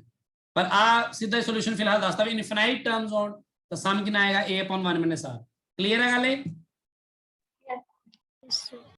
ਹੁਣ ਇੱਥੇ ਫਿਲਹਾਲ ਦੇਖਦੇ ਆਪਾਂ ਨੂੰ ਇੱਥੇ ਕਿਉਂ ਲੋੜ ਪਈ ਇਹਦੀ ਬੇਸਿਕਲੀ ਇਹ question an infinite number of charges each equal to q coulomb are placed along the x axis at x in meters 1 2 4 8 and so on basically ਕੀ ਆ ਆਪਣੇ ਕੋਲ x axis ਦੇ ਉੱਪਰ ਆਪਾਂ ਚਾਰजेस ਰੱਖੇ ਆ ਇਸ ਤਰ੍ਹਾਂ ਆ x axis ਆ ਤੇ ਜਿਹੜੇ ਚਾਰजेस ਨੇ ਸਾਰੇ ਉਹ ਸਾਰੇ q ਕੂਲਮ ਨੇ ਤਾਂ q ਪਹਿਲਾ ਕੂਲਮ ਚਾਰਜ ਕਿੱਥੇ ਰੱਖਿਆ 1 ਮੀਟਰ ਤੇ ਰੱਖਿਆ ਇੱਥੇ ठीक है q फिर 1 तो बाद फिर 2 मीटर ते भी रखा ना q फिर 2 तो बाद फिर 3 ते नहीं रखा 4 ते जाके रखा q फिर 4 तो बाद 5 ते नहीं रखा 6 ते नहीं रखा 7 ते नहीं रखा 8 ते जाके रखा q एंड सो ऑन तुहानू पता अगे है ना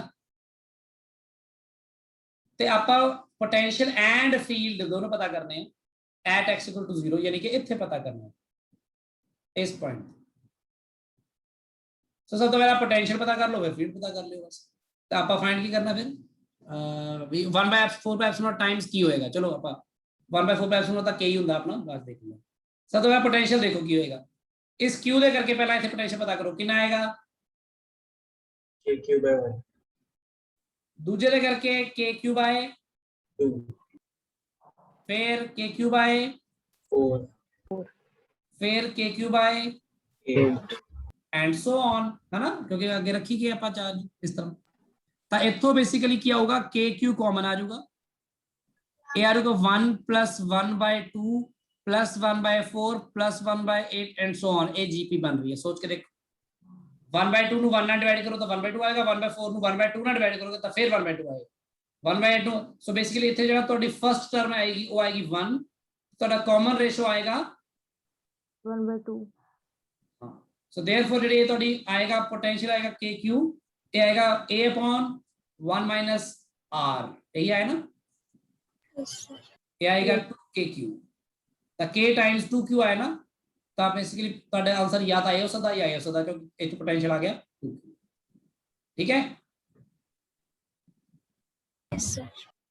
ਤੇ ਇਸੇ ਤਰ੍ਹਾਂ ਜੇ ਮੈਂ ਇਲੈਕਟ੍ਰਿਕ ਫੀਲਡ ਬਾਰੇ ਗੱਲ ਕਰਾਂ ਇਸੇ ਦਾ ਇਲੈਕਟ੍ਰਿਕ ਫੀਲਡ ਪਤਾ ਕਰਨਾ ਹੋਵੇ ਤਾਂ ਇਲੈਕਟ੍ਰਿਕ ਫੀਲਡ ਬਾਰੇ ਕੀ ਕਰੂੰਗਾ ਦੇਖੋ ਮੈਂ ਇਹਦੇ ਵਿੱਚ ਹੀ ਲਿਖ ਦਿੰਦਾ ਇੱਥੇ जे इलेक्ट्रिक फील्ड पता करना हो इस जगह पे तो ओके बराबर आएगा kq बाय 1 स्क्वायर बेसिकली वो आएगा kq बाय 1 स्क्वायर क्योंकि सारे इलेक्ट्रिक फील्ड ऐड होंगे ना सारे पॉजिटिव इधर नहीं ना सारे इलेक्ट्रिक फील्ड ताही ऐड कर रहे हैं ये भी याद रखियो कई बार ये भी गल हो सकती है इलेक्ट्रिक फील्ड के बारे डायरेक्शन का ध्यान ही ना दो तुसी पोटेंशियल तो सीधा हो सकता है ये आएगा ये भी सीधा ही होएगा क्योंकि सब सेम डायरेक्शन से कितना आएगा 2 square. ये आएगा kq बाय 4 स्क्वायर 60. तो kq by 64 and so on ਇਹਦੇ ਚ ਵੀ kq ਕਾਮਨ ਆ ਜਾਏਗਾ ਇਹ ਆਏਗਾ 1 + 1 बाय 4 + 1 बाय 16 ਤੁਹਾਨੂੰ ਪਤਾ ਲੱਗ ਹੀ ਗਿਆ ਇਹ ਕੀ ਹੋਇਆ ਇਹ ਵੀ gp ਬਣ ਗਈ ਇਹਦੇ ਚ ਆਪਣੇ ਕੋਲ a ਕਿੰਨਾ ਹੈ 1. r ਕਿੰਨਾ ਹੈ 1 बाय 4 ਹੈ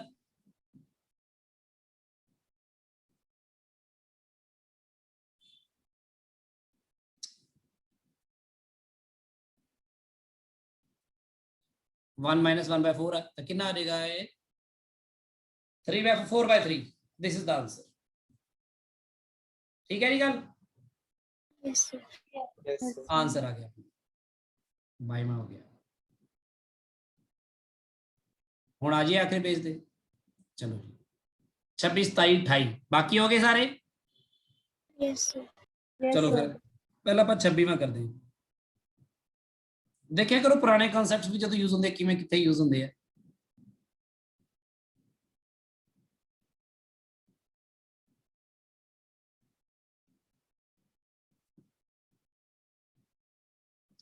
एक तो ਤੁਹਾਨੂੰ ਨਾ ਜਿਵੇਂ ਜਦੋਂ ਇਸ ਤਰ੍ਹਾਂ ਦੇ ਕੁਐਸਚਨ ਆ ਜਾਂਦੇ ਨਾ ਕਿ ਤੁਹਾਨੂੰ ਕੋਈ ਇਕੁਏਸ਼ਨ ਦੇਖ ਕੇ ਨਾ ਤੇ ਉਹਨੂੰ ਤੁਸੀਂ ਦੇਖਣਾ ਹੋਵੇ ਕਿ ਸਰਕਲ ਹੈ ਕਿ ਐਲਿਪਸ ਹੈ ਇਹ ਵਾ ਥੋੜੀ ਬਹੁਤੀ ਬੇਸਿਕ ਚੀਜ਼ਾਂ ਯਾਦ ਰੱਖਿਆ ਕਰੋ ਤੁਹਾਨੂੰ ਪਤਾ ਹੋਣੀ ਚਾਹੀਦੀਆਂ ਨੇ ਜਿਵੇਂ ਦੇਖੋ ਜੇ ਕਿਸੇ ਜਗ੍ਹਾ ਤੇ x ਦੀ ਪਾਵਰ ਵੀ 1 ਹੈ ਇਕੁਏਸ਼ਨ ਤੇ y ਦੀ ਪਾਵਰ ਵੀ 1 ਹੀ ਹੈ ਨਾ ਤਾਂ ਤੁਹਾਨੂੰ ਪਤਾ ਉਹ ਲਾਈਨ ਦੀ ਇਕੁਏਸ਼ਨ ਬਣਦੀ ਹੈ ਪਤਾ ਨਾ ਇਹ ਗੱਲ Yes, sir. ਪਰ ਜੇ ਤੁਹਾਡੇ ਚੋਂ x ਦੀ ਪਾਵਰ 2 ਹੋ ਜਾਵੇ ਤੇ y ਦੀ ਪਾਵਰ 1 ਹੀ ਰਵੇ ਮੈਕਸਿਮਮ ਪਾਵਰ ਹੈ ਨਾ ਮੈਕਸਿਮਮ ਪਾਵਰ 2 ਇਹ ਯਾਨੀ x² + 2x + y ਆ ਜਾਵੇ ਇਹਦਾ ਤਾਂ ਕੁਝ ਹੈ ਤਾਂ ਕੀ ਹੁੰਦਾ ਹੈ Parabola. ਜੇ y ਦੀ ਪਾਵਰ 2 ਹੋ ਜਾਵੇ ਤੇ x ਦੀ ਪਾਵਰ 1 ਹੋ ਜਾਵੇ ਤਾਂ ਵੀ ਪੈਰਾਬੋਲਾ ਹੀ ਹੋਏਗਾ, ਬਸ ਉਹ ਫਿਰ ਡਿਫਰੈਂਟ ਟਾਈਪ ਆਫ ਪੈਰਾਬੋਲਾ ਹੋਏਗਾ, ਉਹਦੀ ਓਪਨਿੰਗ ਇੱਧਰ ਜਾਂ ਇੱਧਰ ਜਾਂ ਇੱਧਰ ਜਾਂ ਇੱਧਰ ਹੋਏਗੀ। ਸਮਝਾਇਆ ਨਾ ਇੱਕ ਵਾਰ? Yes, Yes, sir. sir. ਜੇ x ਦੀ ਪਾਵਰ ਵੀ 2 ਹੋਵੇ y ਦੀ ਪਾਵਰ ਵੀ 2 ਹੋਵੇ ਤੇ ਦੋਨਾਂ ਦੀ ਜਿਹੜੀ ਕੋਐਫੀਸ਼ੀਐਂਟ ਹੈ ਉਹ ਸੇਮ ਹੋਣ, ਜਿਵੇਂ ਇੱਥੇ ਮੰਨ ਲਓ 2 ਹੈ ਤਾਂ ਇੱਥੇ ਵੀ 2 ਹੋਵੇ, ਠੀਕ ਹੈ, ਇੱਥੇ 3 ਹੈ ਤਾਂ ਇੱਥੇ ਵੀ 3 ਹੋਵੇ, ਇੱਥੇ 4 ਹੈ ਤਾਂ ਇੱਥੇ ਵੀ 4 ਹੋਵੇ।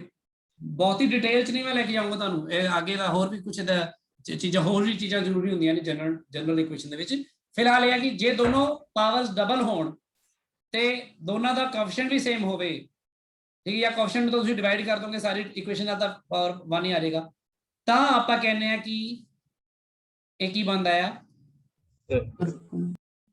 Okay. ਜੇ ਇਹਦੀ ਵੀ ਪਾਵਰ 2 ਹੋਵੇ ਇਹਦੀ ਵੀ ਪਾਵਰ 2 ਹੋਵੇ ਪਰ ਤੇ ਦੋਨਾਂ ਵਿਚਕਾਰ ਸਾਈਨ ਪੋਜ਼ਿਟਿਵ ਦਾ ਹੋਵੇ, ਇਹਦੇ ਸਾਈਨ ਵੀ ਸੇਮ ਹੋਣਾ ਚਾਹੀਦਾ, ਚਾਹੇ ਪੋਜ਼ਿਟਿਵ ਚਾਹੇ ਨੈਗੇਟਿਵ, ਸਾਈਨ ਪੋਜ਼ਿਟਿਵ ਹੋਵੇ ਵਿਚਕਾਰ ਪਰ ਦੋਨਾਂ ਦੇ ਵਿੱਚ ਕੋਐਫੀਸ਼ੀਐਂਟ ਅਲੱਗ-ਅਲੱਗ ਹੋਣ ਫॉर ਐਗਜ਼ਾਮਪਲ, ਤਾਂ ਕੀ ਬਣਦਾ ਹੈ?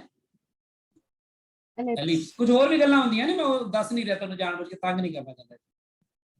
ਜੇ ਇਸ ਤਰ੍ਹਾਂ ਹੋਵੇ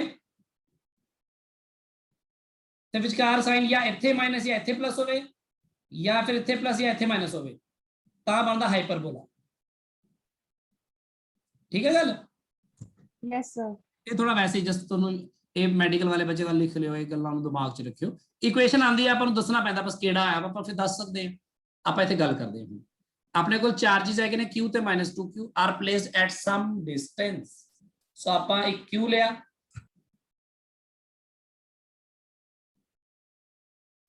ਤੇ -2q ਲਿਆ and are placed at some distance. So distance ਤੁਹਾਨੂੰ given ਤਾਂ ਹੈ ਨਹੀਂ, ਇਕੁਏਸ਼ਨ ਬਣਾਣੀ ਹੈ, ਹੋਰ ਕੁਝ given ਨਹੀਂ ਹੈ, ਆਪਾਂ distance ਨੂੰ ਮੰਨ ਲੈਨੇ ਆ d। locus of the points in the plane of the charges, ਇਹਨਾਂ ਦੇ plane ਦੇ ਵਿੱਚ ਉਹ ਪੁਆਇੰਟ ਪਤਾ ਕਰਨੇ ਆ where potential will be 0। ਇਸ ਤਰ੍ਹਾਂ ਦਾ ਕੁਐਸਚਨ ਤੁਸੀਂ ਕੀਤਾ ਵੀ ਸੀਗਾ, ਆਪਾਂ ਇੱਥੇ ਕਿਤੇ d/3 ਤੇ potential 0 ਆਇਆ ਸੀ, ਯਾਦ ਆ ਕਲਾਸ 'ਚ? ਹਾਂਜੀ ਸਰ। ਹੈਨਾ, ਉਹਦਾ ਆਪਾਂ ਇੱਕ ਪੁਆਇੰਟ ਕੀਤਾ ਸੀ ਨਾ, ਪਰ ਇਸ ਤਰ੍ਹਾਂ ਦੇ ਹੋਰ ਵੀ ਪੁਆਇੰਟ ਹੋਣਗੇ ਬਹੁਤ ਸਾਰੇ। ਤਾਂ ਆਪਾਂ ਇਨ ਜਨਰਲ ਜੇ ਗੱਲ ਕਰੀਏ, ਮੰਨ ਲਓ ਕੋਈ ਆ ਪੁਆਇੰਟ ਹੈ ਪੋਟੈਂਸ਼ੀਅਲ 0 ਕਰਨ ਵਾਲਾ, ਤੇ ਮੰਨ ਲਓ ਤੁਸੀਂ ਇਹਨੂੰ ਇਕੁਏਸ਼ਨ ਬਣਾਉਣੀ ਹੋਵੇ ਤਾਂ ਤੁਹਾਨੂੰ ਕਿਤੇ ਨਾ ਕਿਤੇ origin ਮੰਨ ਕੇ ਇਹਨੂੰ ਸਮਝਣਾ ਪੈਂਦਾ ਆ। ਸੋ ਜੇ ਇਕੁਏਸ਼ਨ ਬਣਾਉਣ ਵਾਲਾ ਕੁਐਸਚਨ ਕੋਈ ਵੀ ਆਇਆ, ਯਾਦ ਰੱਖਿਓ ਕਿਸੇ ਵੀ ਚਾਰਜ ਨੂੰ origin ਮੰਨ ਲਓ, ਇਹਨੂੰ origin ਮੰਨ ਲਓ, ਤੇ ਆ ਮੰਨ ਲਓ x ਐਕਸਿਸ ਤੇ ਹੀ ਪਏ ਨੇ ਚਾਰजेस, ਇਹਨੂੰ x ਕਹਿ ਦਿਓ, ਇਹਨੂੰ y ਐਕਸਿਸ ਮੰਨ ਲਓ, ਤਾਂ ਕਿ ਇਕੁਏਸ਼ਨ ਬਣ ਸਕੇ। ਤੇ ਫਿਰ ਜਿਹੜੇ ਵੀ ਪੁਆਇੰਟ ਤੇ ਤੁਸੀਂ ਪਤਾ ਕਰਨਾ ਚਾਹੁੰਦੇ ਹੋ ਨਾ ਲੋਕਸ, ਜਿਨ੍ਹਾਂ ਦਾ ਉਸ ਪੁਆਇੰਟ ਨੂੰ xy ਮੰਨ ਲਿਆ ਕਰੋ, ਤੇ ਉਸ ਨੂੰ xy ਮੰਨ ਕੇ ਬਸ ਇਸ ਜਗ੍ਹਾ ਤੇ ਪੋਟੈਂਸ਼ੀਅਲ ਜਿਹੜਾ 0 ਉਹਨਾਂ ਨੇ ਕਿਹਾ ਵਾ ਉਹਨੂੰ ਬਣਾਓ। ਪੋਟੈਂਸ਼ੀਅਲ 0 ਕਿਵੇਂ ਬਣੇ? ਹੁਣ ਤੁਹਾਨੂੰ ਪਤਾ ਇੱਥੇ ਪੋਟੈਂਸ਼ੀਅਲ 0 ਤਾਂ ਹੋਏਗਾ ਜੇ q ਦੇ ਕਰਕੇ ਜਿੰਨਾ ਇੱਥੇ ਪੋਜ਼ਿਟਿਵ ਪੋਟੈਂਸ਼ੀਅਲ ਹੋਏਗਾ ਉਨਾ ਹੀ ਇਹਦੇ ਕਰਕੇ ਉਨਾ ਨੈਗੇਟਿਵ ਪੋਟੈਂਸ਼ੀਅਲ ਹੋਏਗਾ। ਠੀਕ ਹੈ, ਆ ਪੂਰਾ ਡਿਸਟੈਂਸ d ਹੈਗਾ ਆ। ਠੀਕ ਹੈ, ਇਨ ਜਨਰਲ ਜੇ ਆਪਾਂ ਗੱਲ ਕਰੀਏ ਇੱਥੇ ਸਿੰਪਲੀ ਸੋਚੋ ਤਾਂ ਪੋਜ਼ਿਟਿਵ ਪੋਟੈਂਸ਼ੀਅਲ q ਦੇ ਕਰਕੇ ਕਿੰਨਾ ਆਏਗਾ p ਪੁਆਇੰਟ ਤੇ k q divide by distance, ਤੇ ਆਹ ਜਿਹੜਾ ਡਿਸਟੈਂਸ ਹੈ ਇੱਥੋਂ ਲੈ ਕੇ ਇੱਥੇ ਤੱਕ ਦਾ, ਜੇ ਮੈਂ xy ਪੁਆਇੰਟ ਲਿਆ ਤਾਂ ਆ x ਹੈ ਤੇ ਆ y ਹੈ। Yes sir. ਤਾਂ ਬੇਸਿਕਲੀ ਇੱਥੇ ਡਿਸਟੈਂਸ ਫਾਰਮੂਲਾ ਲਗਾ ਦਿਓ ਤੁਸੀਂ, ਤੇ ਜਾਂ origin ਤੋਂ ਕਿੰਨਾ ਡਿਸਟੈਂਸ ਹੈ x² + y²। हाँ जी। ਜੇ ਮੈਂ ਗੱਲ ਕਰਾਂ ਹੁਣ ਦੂਜੇ ਦੀ, ਤਾਂ ਉੱਥੇ ਉਹਦੇ ਕਰਕੇ ਪੋਟੈਂਸ਼ੀਅਲ ਦੇਖੋ ਮੈਂ ਐਡ ਹੀ ਕਰਨ ਜਾ ਰਿਹਾ ਤੇ ਯਾਨੀ ਪੋਜ਼ਿਟਿਵ ਲਿਖਣ ਜਾ ਰਿਹਾ, ਕਿਉਂ? ਕਿਉਂਕਿ ਬੇਸਿਕਲੀ ਇੱਥੇ ਇੰਨਾ ਨੈਗੇਟਿਵ ਹੋਏਗਾ ਇਕੁਅਲ ਟੂ 0 ਹੋਏਗਾ, ਉਹਨੂੰ ਮੈਂ ਇੱਧਰ ਲੈ ਆਇਆ ਸਮਝੋ ਪਹਿਲੇ ਹੀ, ਮੈਂ ਬਸ ਟੋਟਲ ਉਹਦਾ ਮੈਗਨੀਟਿਊਡ ਦੇਖ ਰਿਹਾ, ਜਿੰਨਾ ਪੋਜ਼ਿਟਿਵ ਉਹਨਾਂ ਨੈਗੇਟਿਵ ਪੋਟੈਂਸ਼ੀਅਲ। ਠੀਕ ਹੈ ਗੱਲ? Yes sir. 2q ਪੁਆਇੰਟ ਦਾ ਕੋਆਰਡੀਨੇਟ ਕੀ ਹੈ ਦੱਸੋ? d, 0 ਹੈਗਾ यस सर। ਤੇ ਉਹਦਾ xy ਹੈ, ਤਾਂ ਫਿਰ ਬੇਸਿਕਲੀ ਉਹੀ ਫਾਰਮੂਲਾ ਲਗਾਓਗੇ x - d ਦਾ ਹੋਲ ਸਕੁਅਰ प्लस y ਦਾ ਹੋਲ ਸਕੁਅਰ ਅੰਡਰ ਦਾ ਰੂਟ ਡਿਸਟੈਂਸ ਫਾਰਮੂਲਾ। ਇਕੁਏਸ਼ਨ ਇਥੋਂ ਆਣੀ kq ਕੱਟ ਦੋ, ਇਹ ਆ ਜਾਏਗਾ 2 Times under route of x² + y²।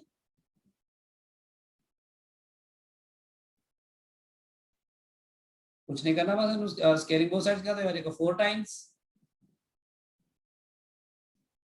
एक ही आ जाएगा x² + d² - 2xd + y²। ठीक है, हाँ जी। तो बेसिकली ये बन जाएगा 3x² + 3y² + 2xd - d² = 0। आ इक्वेशन बन गई।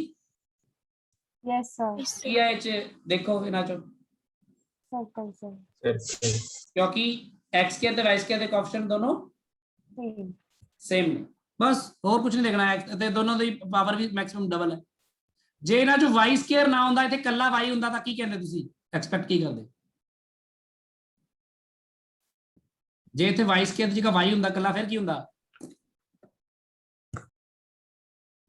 ਕਿਸੇ ਨੂੰ ਨਹੀਂ ਪਤਾ ਹੈ ਪੈਰਾਬੋਲਾ ਹੁੰਦਾ ਫਿਰ ਸਿੰਪਲ ਜੀ ਗੱਲ Yes, sir.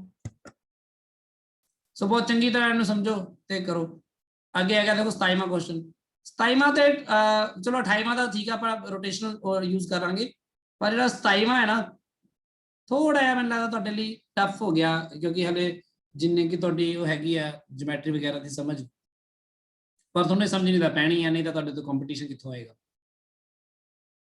ਕਿਉਂਕਿ ਇੱਥੇ ਜਿਹੜਾ ਨਾਰਮਲ ਵੈਕਟਰ ਫਾਈਂਡ ਕਰਾਂਗੇ ਨਾ ਅਸੀਂ ਸਰਫੇਸ ਏਰੀਆ ਵੈਕਟਰ ਦਾ ਉਹਦਾ ਬਹੁਤ ਸੌਖਾ ਤਰੀਕਾ ਹੈਗਾ ਇੱਕ ਵਾਰ ਉਹ ਹਾਇਰ ਉਹਦੇ ਚ ਆ ਜਾਂਦਾ ਵਾ ਮਤਲਬ ਅਸੀਂ ਗ੍ਰੇਡੀਐਂਟ ਲੈ ਲੈਂਦੇ ਸਿੱਧੀ ਸਰਫੇਸ ਦਾ ਡੈਲ ਆਫ ਦੈਟ ਲੈ ਲੈਂਦੇ ਆ ਪਰ ਹੁਣ ਮੈਂ ਤੁਹਾਨੂੰ ਇੱਥੇ ਨਹੀਂ ਦੱਸ ਸਕਦਾ ਮੈਂ ਤੁਹਾਨੂੰ ਹੋਰ ਹੀ ਤਰੀਕੇ ਨਾਲ ਦੱਸਦਾ ਹਾਂ ਚਲੋ intensity of an electric field depends only on the coordinates x and y ਯਾਨੀ ਕਿ ਜਦੋਂ ਇਲੈਕਟ੍ਰਿਕ ਫੀਲਡ ਦੀ ਤੁਸੀਂ ਗੱਲ ਕਰ ਰਹੇ ਹੋ ਕਿਸੇ ਪੁਆਇੰਟ ਤੇ ਪਹਿਲੀ ਗੱਲ ਤਾਂ ਉਹ x ਤੇ y ਕੋਆਰਡੀਨੇਟਸ ਤੇ ਡਿਪੈਂਡ ਕਰ ਰਿਹਾ z ਤੇ ਡਿਪੈਂਡ ਨਹੀਂ ਕਰ ਰਿਹਾ ਯਾਨੀ ਕਿ ਜੇ ਤੁਸੀਂ ਥੋੜਾ ਜਿਹਾ ਹਾਈਟ ਤੇ ਆਓਗੇ ਉੱਪਰ ਤਾਂ ਵੀ ਇਲੈਕਟ੍ਰਿਕ ਫੀਲਡ ਨਹੀਂ ਬਦਲੇਗਾ ਉਹੀ ਰਹੇਗਾ ਤੇ ਇਲੈਕਟ੍ਰਿਕ ਫੀਲਡ ਦੀ ਵੈਲਿਊ ਇੰਨੀ ਹੈ ਤੁਹਾਡੇ ਸਾਹਮਣੇ ਹੈ where a is constant and I cap and j cap are unit vectors of the x and y axis find the charge within the sphere ਉਹਨੂੰ ਮੈਂ ਹਮੇਸ਼ਾ ਸਮਝਾਇਆ ਹੋਇਆ ਜਦੋਂ ਵੀ ਚਾਰਜ ਵਿਦਿਨ ਦਾ ਸਫੀਅਰ ਪਤਾ ਕਰਨਾ ਤਾਂ ਬੇਸਿਕਲੀ ਅਸੀਂ ਕੀ ਪਤਾ ਕਰਨਾ ਹੁੰਦਾ ਹੈ ਫਲਕਸ ਕਿਉਂਕਿ ਫਲਕਸ ਹੁੰਦਾ ਹੈ 1/ε0 ਟਾਈਮਸ ਚਾਰਜ ਵਿਦਿਨ ਦਾ ਸਫੀਅਰ ਫਿਰ ਤੁਸੀਂ ਬੇਸਿਕਲੀ ਫਲਕਸ ਪਤਾ ਕਰ ਲਿਆ ਤਾਂ ε0 ਉਧਰ ਗੁਣਾ ਕਰ ਦੇਣਾ ਤਾਂ q ਇਨਸਾਈਡ ਆ ਜਾਂਦਾ ਹੋਰ ਤੁਸੀਂ ਚਾਰਜ ਕਿੱਥੋਂ ਪਤਾ ਕਰੋਗੇ ਚਾਰਜ ਥੋੜੀ ਹੈਗਾ ਦੇ ਅੰਦਰ ਆਈ ਮੀਨ ਇਸ ਚਾਰਜ ਦੇ ਬਾਰੇ ਕੁਝ ਗਿਵਨ ਨਹੀਂ ਹੈਗਾ ਤੁਹਾਨੂੰ ਇਲੈਕਟ੍ਰਿਕ ਫੀਲਡ ਗਿਵਨ ਹੈ ਸਰਫੇਸ ਏਰੀਆ ਗਿਵਨ ਹੈ ਤੁਸੀਂ ਉਹਦੇ ਥਰੂ ਫਲਕਸ ਪਤਾ ਕਰ ਲਓ ਫਲਕਸ ਨੂੰ ਇਕੁਅਲ ਕਰੋਗੇ ਤਾਂ q ਇਨਸਾਈਡ ਆ ਜਾਏਗਾ ਠੀਕ ਹੈ ਨਾ ਗੱਲ ਆਈਡੀਆ ਸਮਝ ਆਇਆ Yes, sir. Yes, sir. ਪਰ ਇਹਨੂੰ ਕਰਨਾ ਕਿਵੇਂ ਹੈ ਪਹਿਲੀ ਗੱਲ ਤਾਂ ਇੰਟੈਂਸਿਟੀ ਆਫ ਇਲੈਕਟ੍ਰਿਕ ਫੀਲਡ ਤੁਹਾਨੂੰ ਗਿਵਨ ਹੈ ਉਹ ਹੈਗੀ ਹੈ ਤੁਹਾਡੀ ਆ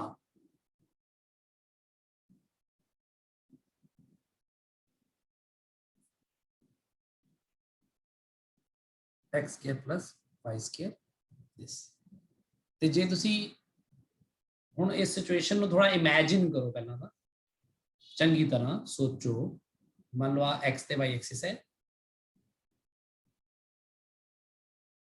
आ z एक्सिस है मान लो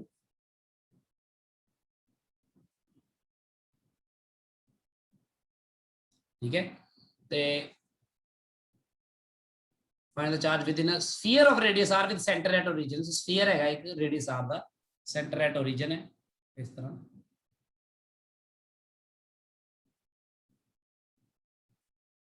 थ्री डायमेंशनली इमेजिन करो ठीक है इस स्फीयर ਦੇ ਰੀਜਨ ਦੇ ਵਿੱਚ ਇਲੈਕਟ੍ਰਿਕ ਫੀਲਡ ਦੀ ਵੈਲਿਊ ਤੁਹਾਨੂੰ ਗਿਵਨ ਹੈ ਉਹ ਆ ਰਹੀ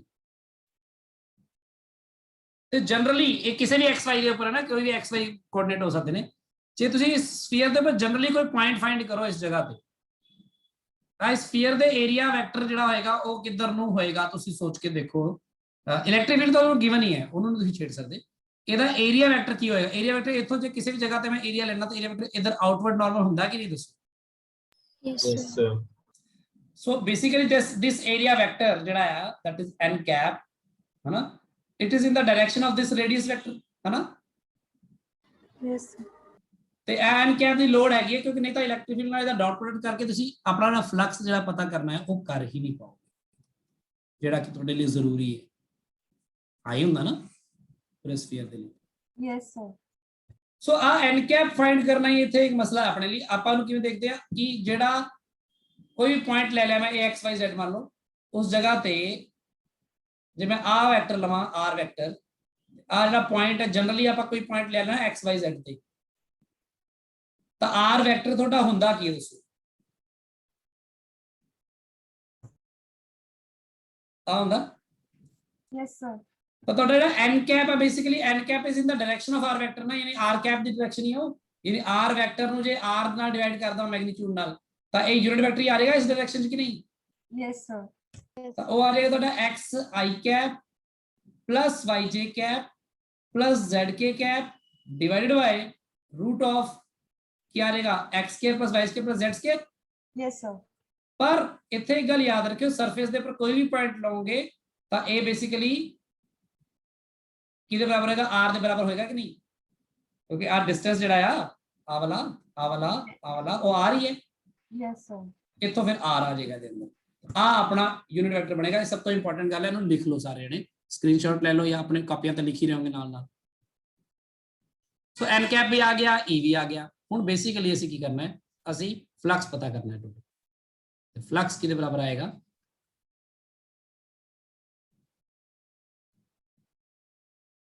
E dot ds integral of the sphere. तो ये आ जाएगा अपने को a into x i cap plus y j cap divided by x square plus y square. वो आएगा अपने को x i cap plus y j cap plus z times k cap पर डिवाइड बाय इथे आर आएगा। याद रखना Z ਦੀ ਲੋੜ ਨਹੀਂ ਪੈਗੀ ਤੁਹਾਨੂੰ। ਤੇ ਜਦੋਂ ਤੁਸੀਂ ਇਹਨੂੰ ਕਰਦੇ ਹੋ ਇਹ ਕੀ ਬਣ ਜਾਂਦਾ ਹੈ a Times x square plus y square ਤੇ z ਦਾ ਤਾਂ 0 ਹੈ ਨਾ, ਕਿਉਂਕਿ k ਕੈਪ ਦਾ ਤਾਂ ਟਰਮ ਹੀ ਹੈ ਨਹੀਂ। ਤੇ ਨੀਚੇ ਆ ਜਾਏਗਾ x square plus y square ਹੈਗਾ ਹੀ ਆ ਇੱਕ, ਤੇ ਆ r ਆ ਜਾਏਗਾ ਨਾਲ ਇੰਟੀਗਰਲ। ਤੇ ਇਹਦੇ n ਕੈਪ ਨਾਲ ds ਵੀ ਤਾਂ ਆਉਣਾ ਸੀ ਨਾ, ਇਹ ਬੇਸਿਕਲੀ ਇਹਨੂੰ ਲਿਖ ਰਿਹਾ ਮੈਂ n ਕੈਪ ds ਤੇ n ਕੈਪ ਤੁਹਾਡਾ ਆਇਆ ਤੇ ds ਨਾਲ ਆਊਗਾ, ਆ ਵੀ ਕੱਟਿਆ ਗਿਆ। सो इंटीग्रल बहुत सौखा आ जाएगा a बाय r आ जाएगा इथे। इंटीग्रल ऑफ ds क्या आएगा सरफेस एरिया से, ये तो दस सकते हो ना 4 pi ये आ जाएगा ਤੁਹਾਡਾ 4 पाई r a। ये फ्लक्स आया। सो फ्लक्स ਜਿਹੜਾ ਤੁਹਾਡਾ ਇਹਦਾ ਆਪਣਾ q ਇਨਸਾਈਡ ਕਿੰਨਾ ਆਏਗਾ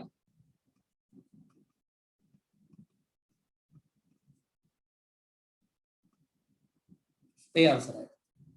ਸਾਰੇ ਨੇ ਨੋਟ ਕਰ ਲਓ ਚੰਗੀ ਤਰ੍ਹਾਂ, ਸਮਝ ਲਓ ਕਿ ਕਈ ਵਾਰ ਸਾਨੂੰ n ਕੈਪ ਕਾਫੀ ਕਸੂਤਾ ਵੀ ਦੇ ਦਿੰਦੇ ਆ ਤੇ ਆਪਾਂ ਕਿਵੇਂ ਕਰਨਾ।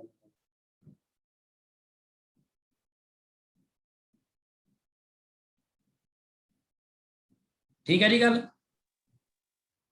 ਸਰ ਹਾਂਜੀ ਮੈਂ ਇਹਨੂੰ ਥੋੜਾ ਅਲੱਗ ਤਰੀਕੇ ਨਾਲ ਕੀਤਾ। ਆਸਾਨ ਆਨਸਰ ਸੇਮ ਆਇਆ, ਹਾਂਜੀ ਕਿਵੇਂ ਕੀਤਾ ਤੂੰ ਆ ਵੀ ਦੱਸ ਦੇ। ਮੈਂ ਤਾਂ ਸਫੇਅਰ ਨੂੰ ਸਿਲੰਡਰ ਦੇ ਵਿੱਚ ਮੰਨ ਕੇ ਉਹਦਾ ਫਲਕਸ ਕੱਢ ਲਿਆ, e ਐਪਸੀਲਨ ਨਾਲ ਮਲਟੀਪਲਾਈ ਕਰਤਾ, ਆਨਸਰ ਆ ਗਿਆ।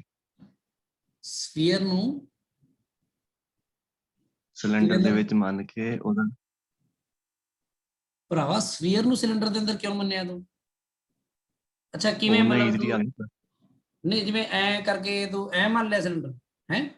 ਹਾਂਜੀ ਹਾਂਜੀ ਹਾਂ ਉਦਾਂ ਕਰਕੇ ਫਿਰ ਤੂੰ ਕੀ ਕੀਤਾ ਫਲਕਸ ਕੱਢ ਲਿਆ। ਫਲਕਸ ਕੱਢਿਆ ਕਿਵੇਂ? ਏਰੀਆ ਇਹਦਾ ਮਤਲਬ ਇਹਦਾ ਕੀ ਕਹਿੰਦੇ ਏਰੀਆ ਨਾਲ ਮਲਟੀਪਲਾਈ ਕਰਤਾ ਜਿਹੜਾ ਸਾਨੂੰ ਦਿੱਤੀ ਹੋਈ ਆ a by r।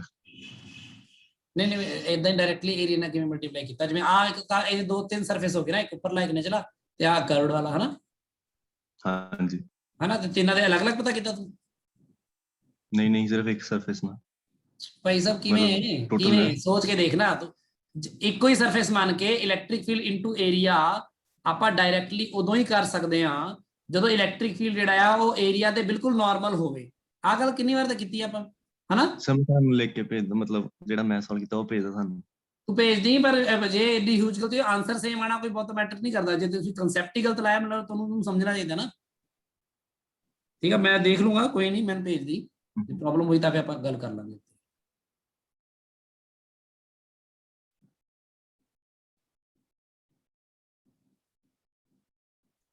ਸੋਚ ਲਿਆ ਕਰੋ ਇੱਕ ਵਾਰੀ ਕਿ ਜੋ ਆਪਾਂ ਕਰ ਰਹੇ ਹਾਂ ਜਿਵੇਂ ਕਈ ਵਾਰ ਸਾਡੇ ਵੀ ਦਿਮਾਗ 'ਚ ਨਹੀਂ ਆਉਂਦਾ ਹੁੰਦਾ, ਪਰ ਸਾਨੂੰ ਆ ਪਤਾ ਹੁੰਦਾ ਵੀ ਆਹ ਨਹੀਂ ਕਰ ਸਕਦੇ, ਵੀ ਆਹ ਕਰ ਸਕਦੇ ਆ ਤੇ ਆਹ ਨਹੀਂ ਕਰ ਸਕਦੇ, ਇਸ ਲਈ ਫਿਰ ਆਪਾਂ ਫਿਰ ਵੱਧਦੇ ਹੀ ਨਹੀਂ ਉਸ ਪਾਸੇ ਨੂੰ। ਤੁਸੀਂ ਸਮਝ ਲਓ ਕਿ ਜੇ ਤੁਸੀਂ ਗਲਤ ਡਾਇਰੈਕਸ਼ਨ 'ਚ ਵੀ ਕੈਲਕੂਲੇਟ ਕਰਦੇ ਕਰਦੇ ਵੱਧ ਗਏ ਤਾਂ ਮਤਲਬ ਕਿ ਤੁਹਾਨੂੰ ਕਨਸੈਪਟ ਦੀ ਸਮਝ ਨਹੀਂ ਹੈਗੀ, ਉਹਨੂੰ ਸਮਝਣਾ ਪੈਣਾ। ਫਿਰ ਸਾਨੂੰ ਵੀ ਸਮਝਣਾ ਪੈਂਦਾ ਹਲੇ ਕਈ ਵਾਰੀ, ਤਾਂ ਤੁਹਾਨੂੰ ਸੋਚੋ ਕਿ ਤੁਹਾਨੂੰ ਕਿੰਨੀ ਮਿਹਨਤ ਦੀ ਲੋੜ ਆ। ਹੈ लास्ट क्वेश्चन करिए ਕੀ ਹੋ ਗਿਆ? जेड़ा पीछे हमने सॉल्व किया था ਹਾਂ ਆ ਰਿਹਾ सर इसका हां ਆ ਵਾਲਾ ਤੁਸੀਂ ਨਾਲ ਨਾਲ ਨਹੀਂ ਲਿਖਦੇ ਜਦੋਂ ਮੈਂ ਲਿਖ ਰਿਹਾ ਸੀ ਤੇ ਨਾਲ ਨਾਲ ਸਮਝਾ ਰਿਹਾ ਸੀ। ਲਿਖਿਆ ਕਰੋ ਨਾ ਸਾਰਿਆਂ ਨੇ। ਇੱਥੇ ਆਈ ਕੈਪ ਵਾਲਾ ਕਿੱਥੇ ਗਿਆ ਐਕਸ ਆਈ ਕੈਪ ਹੈ ਐਕਸ ਆਈ ਕੈਪ ਵਾਈ ਜੇ ਕੈਪ ਐਂਡ ਜ਼ੈਡ ਜੇ ਕੈਪ ਡਾਟ ਪ੍ਰੋਡਕਟ ਨਹੀਂ ਕਰਨਾ ਹੈ ਆਪਾਂ ਨੂੰ, ਡਾਟ ਪ੍ਰੋਡਕਟ ਕਰਨਾ ਭੁੱਲ ਗਏ। ਡਾਟ ਪ੍ਰੋਡਕਟ ਹੈ, ਡਾਟ ਆ ਵਿੱਚ, ਕਿਵੇਂ ਕਰਦੇ ਡਾਟ ਪ੍ਰੋਡਕਟ ਠੀਕ ਹੈ ਹੈ। Sir 2i cap plus 3j cap ਨੂੰ ਤੂੰ ਕਿਵੇਂ ਕਰੇਗਾ? 2i cap plus 3j cap ਨਾਲ ਡਾਟ ਪ੍ਰੋਡਕਟ ਸਰ ਠੀਕ ਹੈ ਲੱਗ ਗਿਆ प्लस 4k कैप नाल पता लग गया ना, x के plus y के बन गया। z वाला आया नहीं क्योंकि k इधर सीगा ही नहीं। ठीक है गल। हाँ जी सर 28वां क्वेश्चन देखो।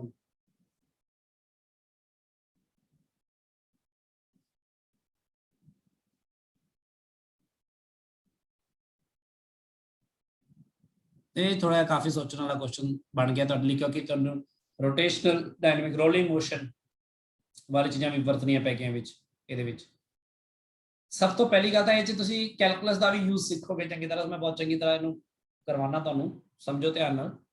A non-conducting ring of mass m and radius r, ਇੱਕ ਰਿੰਗ ਹੈ ਜੀ, ਮਾਸ m ਹੈ, ਉਹਦਾ ਰੇਡੀਅਸ r ਹੈ, ਉਹਨੂੰ ਚਾਰਜ ਕੀਤਾ ਹੈ ਜਿਵੇਂ ਦਿਖਾਇਆ ਗਿਆ। ਚਾਰਜ ਡੈਂਸਿਟੀ ਜਿਹੜੀ ਹੈ ਉਹ ਲੈਮਡਾ ਹੈ, ਇੱਥੇ ਵੀ ਤੇ ਇੱਥੇ ਵੀ। ਤੁਹਾਨੂੰ ਪਤਾ ਹੈ ਕਿ ਇਸ ਪੋਰਸ਼ਨ ਤੇ ਚਾਰਜ ਪੋਜ਼ਿਟਿਵ ਦਿੱਤਾ, ਇੱਥੇ ਨੈਗੇਟਿਵ ਦਿੱਤਾ ਹੈ, ਇੱਧਰ ਕੋਈ ਚਾਰਜ ਹੈ ਨਹੀਂਗਾ। ਤੇ ਕਿਉਂਕਿ ਇਹ ਨਾਨ ਕੰਡਕਟਿੰਗ ਰਿੰਗ ਹੈ ਤਾਂ ਹੋ ਸਕਦਾ ਚਾਰਜ ਇੱਥੇ ਰਿਜ਼ਾਈਡ ਕਰੇ। ਜੇ ਮੈਟੈਲਿਕ ਕੰਡਕਟਰ ਹੁੰਦਾ ਤਾਂ ਚਾਰਜ ਪੋਜ਼ਿਟਿਵ ਨੈਗੇਟਿਵ ਮਿਲ ਕੇ ਆਪਸ ਖਤਮ ਹੋ ਜਾਂਦੀ ਸੀ। It is then placed on a rough non-conducting horizontal plane। एक प्लेन भी नॉन कंडक्टिंग है, नहीं तो प्लेन ने जोड़ता समझ लो सारा कुछ फिर तो है ना। प्लेन ने जुड़ना, चार्ज ने इधर दे देना, ये वो, इसलिए आप इदा दी सिचुएशन में नहीं बना रहे, इसलिए नॉन कंडक्टिंग प्लेन लिया। देखिया करो कितना वधिया डिजाइन किया गया होंदा क्वेश्चन, कितना वधिया नॉन कंडक्टिंग किथे क्यों लिखिया। At time t equal to 0 uniform electric field आ जड़ा अप्लाई किया। हुण ए एक्स वाई एक्सिस बनाई हुई है, मतलब इलैक्ट्रिक फील्ड दी डायरेक्शन इसे डायरेक्शन च रहने वाली है हमेशा, है ना। ये नहीं बदलेगी ते ये कांस्टेंट है। ये कितना है? E नॉट है ते नाल I दा कैप है। This is the direction of electric field and magnitude. Switched on, the ring starts rolling without sliding. Ring start करी विदाउट स्लाइडिंग, बिना स्लाइड किते अगर रोल कर दी है तो केड़ी कंडीशन हुंदी है? याद आया कुछ? Rolling, pure rolling. हाँ, प्योर रोलिंग दे विच अपने कोल बड़ी की इंपॉर्टेंट चीज सीगी कि जे मान लो आप गल कर नीचे वाले पॉइंट दी वो देखते सी ना आप accelerations and all that, basically a equal to alpha r use करते सी। ये याद आया किसी को? ये प्योर रोलिंग दी कंडीशन सी ना, a equal to alpha r। ठीक है ना, इनु रिवाइज कर लो एक बारी, मैं हुण इत्थे पूरा डिटेल च नहीं जाऊंगा, रिवाइज कर लो इनु। a equal to alpha r use करते सी जो प्योर रोलिंग, जिथे प्योर रोलिंग हुंदी उत्थे आपां a equal to alpha r use करते सी। बहुत ज्यादा डिटेल हले आप रोटेशनल डायनामिक्स आप बहुत वधिया तरह रिवाइज करांगे एक बार प्लस 2 सिलेबस खत्म होने तो बाद। ਤੁਹਾਨੂੰ एक बार पूरी रिवीजन दूंगा टॉर्क ਦੇ ਬਾਰੇ, ਉਹਦੇ ਬਾਰੇ, ਪਰ ਇੱਕ ਵਾਰ ਪਹਿਲਾਂ ਆਪਾਂ ਇੱਥੇ ਸਵਾਲ ਤੱਕ ਹੀ ਰੱਖੀਏ। ਹੁਣ ਪਹਿਲੀ ਗੱਲ ਤਾਂ ਇਹ ਹੈ ਕਿ ਇੱਥੇ ਮੈਂ ਥੋੜਾ ਡਾਇਗਰਾਮ ਨੂੰ ਦੁਬਾਰਾ ਯੂਜ਼ ਕਰੂੰਗਾ, ਇਹਦੇ ਵਿੱਚ ਹੀ ਗੱਲ ਕਰ ਲੈਂਦੇ ਹਾਂ, ਕਿਉਂਕਿ ਨਹੀਂ ਤਾਂ ਮੇਰੇ ਤੋਂ ਨਾ ਇੰਨਾ ਵਧੀਆ ਗੋਲ ਬਣਦਾ ਨਹੀਂ।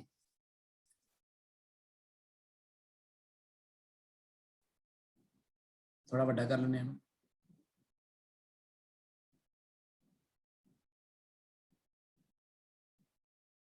सब तो पहला तो देखो इन्हें होएगा कि इलैक्ट्रिक फील्ड अप्लाई करांगे तो ਤੁਹਾਨੂੰ पता है कि ਇਹਦਾ ਆਪਾਂ ਕੋਈ ਛੋਟਾ ਜਿਹਾ पोर्शन ही ले सकते, क्योंकि ये ਆਪਾਂ पॉइंट चार्ज ਤਾਂ ਹੈ ਨਹੀਂ, है ना। पॉइंट चार्ज वाली गल ਤਾਂ ਹੈ नहीं। ਇੱਥੇ ਆਪਾਂ ਇੱਥੇ ਮੰਨ ਲਿਆ कि ਛੋਟਾ ਜਿਹਾ पोर्शन ਇੰਨਾ ਕ ਲੈ ਲੈਣੇ ਆ, ਇਹਦਾ ਇੰਨਾ ਕ ਸਿਰਫ, ਠੀਕ ਹੈ, ਇੰਨਾ ਕ पोर्शन dl ਲੈਂਥ ਦਾ ਸਮਝ ਲਓ। ਤੇ ਆਪਾਂ ਸੈਂਟਰ ਦੇ ਨਾਲ ਮੰਨ ਲੈਣੇ ਆ ਇਹਦਾ ਐਂਗਲ ਬਣ ਰਿਹਾ d ਥੀਟਾ, ਤੇ ਮੰਨ ਲਓ ਆ ਕਿਸੇ ਵੀ ਥੀਟਾ ਐਂਗਲ ਤੇ ਲਿਆ ਕੇ ਇੱਥੇ ਲਿਆ, इन्ने थीटा एंगल ते एनु अज्यूम किया, ठीक है। आ हैगा डी थीटा ते रेडियस इहदा r हैगा, मास m हैगा, तुहानू पता ही। बिल्कुल इसी तरह ही तुसीं इन्ने ही एंगल थीटा ते नीचे इमेजिन करो, बिल्कुल इस तरह ही उन्ने ही एंगल डी थीटा लो इत्थे भी, ठीक। ते इत्थे एक पोर्शन इन्ना क कंसीडर करो तुसीं इस रिंग दा। पहली गल तो यदि लेंथ ਨੂੰ dl ਲੈਣ ਦੀ ਲੋੜ ਨਹੀਂ, ਜਦੋਂ ਆਪਾਂ ਨੂੰ r ਪਤਾ ਹੈ ਤਾਂ r d ਥੀਟਾ ਹੋਏਗਾ, ਪਤਾ ਨਾ, ਇਹ ਆਰਕ ਪਾਉਣ ਰੇਡੀਅਸ ਲਾ ਆ ਵੀ r d ਥੀਟਾ, ठीक है लैम्डा यदि अपन पता ही है तो इतने बेसिकली चार्ज ਜਿਹੜਾ ਹੋਏਗਾ इस जगह ਤੇ dq चार्ज कितना होएगा लैम्डा इनटू जिन्नी ਉਹਦੀ ਲੈਂਥ है rd RD सो ਇੱਥੇ ਵੀ ਆਪਾਂ ਕਹਿ ਦਿੰਦੇ ਹਾਂ ਇੱਥੇ ਪਰ ਚਾਰਜ ਕਿੰਨਾ लैम्डा इनटू फिर इस छोटे पॉजिटिव चार्ज ਨੂੰ फोर्स किस डायरेक्शन च लगेगा इलेक्ट्रिक फील्ड ਦੀ डायरेक्शन लगेगा है कि नहीं yes sir ਤੇ ਇਹ नेगेटिव वाले फोर्स किधर लगेगा इधर लगेगा उतना ही समझ लग रही गल तो आइदर फोर्स ਜਿਹੜਾ ਹੈ ਹੋਏਗਾ ਕਿੰਨਾ ਹੋਏਗਾ ਇਹ फोर्स ਇਹ ਹੋਏਗਾ फोर्स होगा जितना चार्ज dq into e ਤੇ e नॉट into dq कह दिए सीधा ही मैग्नीट्यूड ले लेने है ना ਤੇ ਆ ਵੀ ਨਹੀਂ ਹੋਏਗਾ e नॉट into dq ਬਸ ਇਹ ਹੈ ਕਿ ਇਹ 네ਗੇਟਿਵ ਸਾਈਡ ਹੋਏਗਾ ਇਧਰ ਨੂੰ ਹੋਏਗਾ ਤਾਂ ਆਪਾਂ ਬਸ ਮੈਗਨੀट्यूड ਲੈ ਰਹੇ ਹਾਂ ਜੇ ਘੁੰਮੇਗੀ ਤਾਂ ਬੇਸਿਕਲੀ ਇਹਦਾ ਸੈਂਟਰ ਹੀ ਹੋਏਗਾ i ਜਿਹੜਾ ਇਹਦਾ ਐਕਸਿਸ ਆਫ ਰੋਟੇਸ਼ਨ ਤਾਂ ਇਸ ਛੋਟੇ ਛੋਟੇ ਜਿਹੇ ਪੋਰਸ਼ਨ ਦੇ ਉੱਪਰ ਜਿਹੜੀ ਟਾਰਕ ਲੱਗੇਗੀ ਉਹ ਕਿੰਨੀ ਹੋਏਗੀ dq d टॉर्क देखो कितनी होगी टॉर्क कितनी होगी आइदर फोर्स है ना into perpendicular distance between them या तो तुसी पूरा ही ले सकते हो लाइन ऑफ एक्शन ऑफ जिवें मान लो r डिस्टेंस r है तुहानू पता आ थीटा है तो बेसिकली आ कितना होएगा ये r sin थीटा होएगा ना yes sir ते r sin थीटा होएगा ते आ भी r sin थीटा होएगा बेसिकली 2r sin थीटा होएगा सीधे सीधे लिख सकता मैं ठीक है either force into perpendicular distance नहीं तो सेंटर दे अराउंड ਆਪਾਂ ਲੈ ਸਕਦੇ ਅਲੱਗ-ਅਲੱਗ ਵੀ ਜਿਵੇਂ ਸੈਂਟਰ ਦੇ ਅਰਾਊਂਡ ਆ ਵਾਲਾ ਜਿਹੜਾ ਫੋਰਸ ਹੋਏਗਾ ਇਹ ਟਾਰਕ ਜਨਰੇਟ ਕਰੇਗਾ E naught into dq into ਆ ਵਾਲਾ ਜਿਹੜਾ ਪਰਪੈਂਡੀਕੂਲਰ ਡਿਸਟੈਂਸ ਸੈਂਟਰ ਤੋਂ ਉਹ ਕਿੰਨਾ ਹੈ r sin ਥੀਟਾ ਇਹ ਕਲॉकਵਾਈਜ਼ ਆ ਵਾਲਾ ਵੀ ਕਲॉकਵਾਈਜ਼ ਹੀ ਜਨਰੇਟ ਕਰੇਗਾ ਤੇ ਇਹ ਵੀ ਉਨਾ ਹੀ ਆਏਗਾ ਫਿਰ ਡਬਲ ਹੋ ਜਾਏਗਾ ਬਸ तो बेसिकली आंसर वही आने वाला है ठीक है ये टॉर्क आएगी जी थोड़ी जी टॉर्क लगेगी छोटे जे पोर्शन ते पर इसी तरह के फोर्सेस लग रहे होंगे ना इत्थे भी देखो ते इत्थे भी yes sir है ना ते फिर इस तो बाद इसी तरह का ही फोर्स लग रहा है इत्थे भी ते इत्थे भी इस तरह कहने वाला सारे फोर्स मिलके सारी टॉर्क्स अपन जोड़नियां पैणगियां वो सब डिपेंड करेगा किन्ने थीटा पोजीशन ते है r sin थीटा ये सब डिपेंड करेगा सो बेसिकली d टॉर्क तो आप टॉर्क पता करिए टोटल टॉर्क कितनी आएगी वो आएगी इस d टॉर्क का इंटीग्रल ए जो e नॉट ते 2r बाहर आ जाएगा ते sin थीटा आ जाएगा ते dq ਨੂੰ ਲਿਖ ਸਕਦੇ ਹੋ ਤੁਸੀਂ ਕਿੱਥੇ ਲਿਖਿਆ ਸੀ ਮੈਂ ਆ ਰਿਹਾ लैम्डा r d थीटा ना लैम्डा भी बाहर आ जाएगा r भी बाहर आ जाएगा ते d थीटा आ जाएगा तो थीटा किन्ने तो किन्ने लवा हुन लिमिट दसो मुझे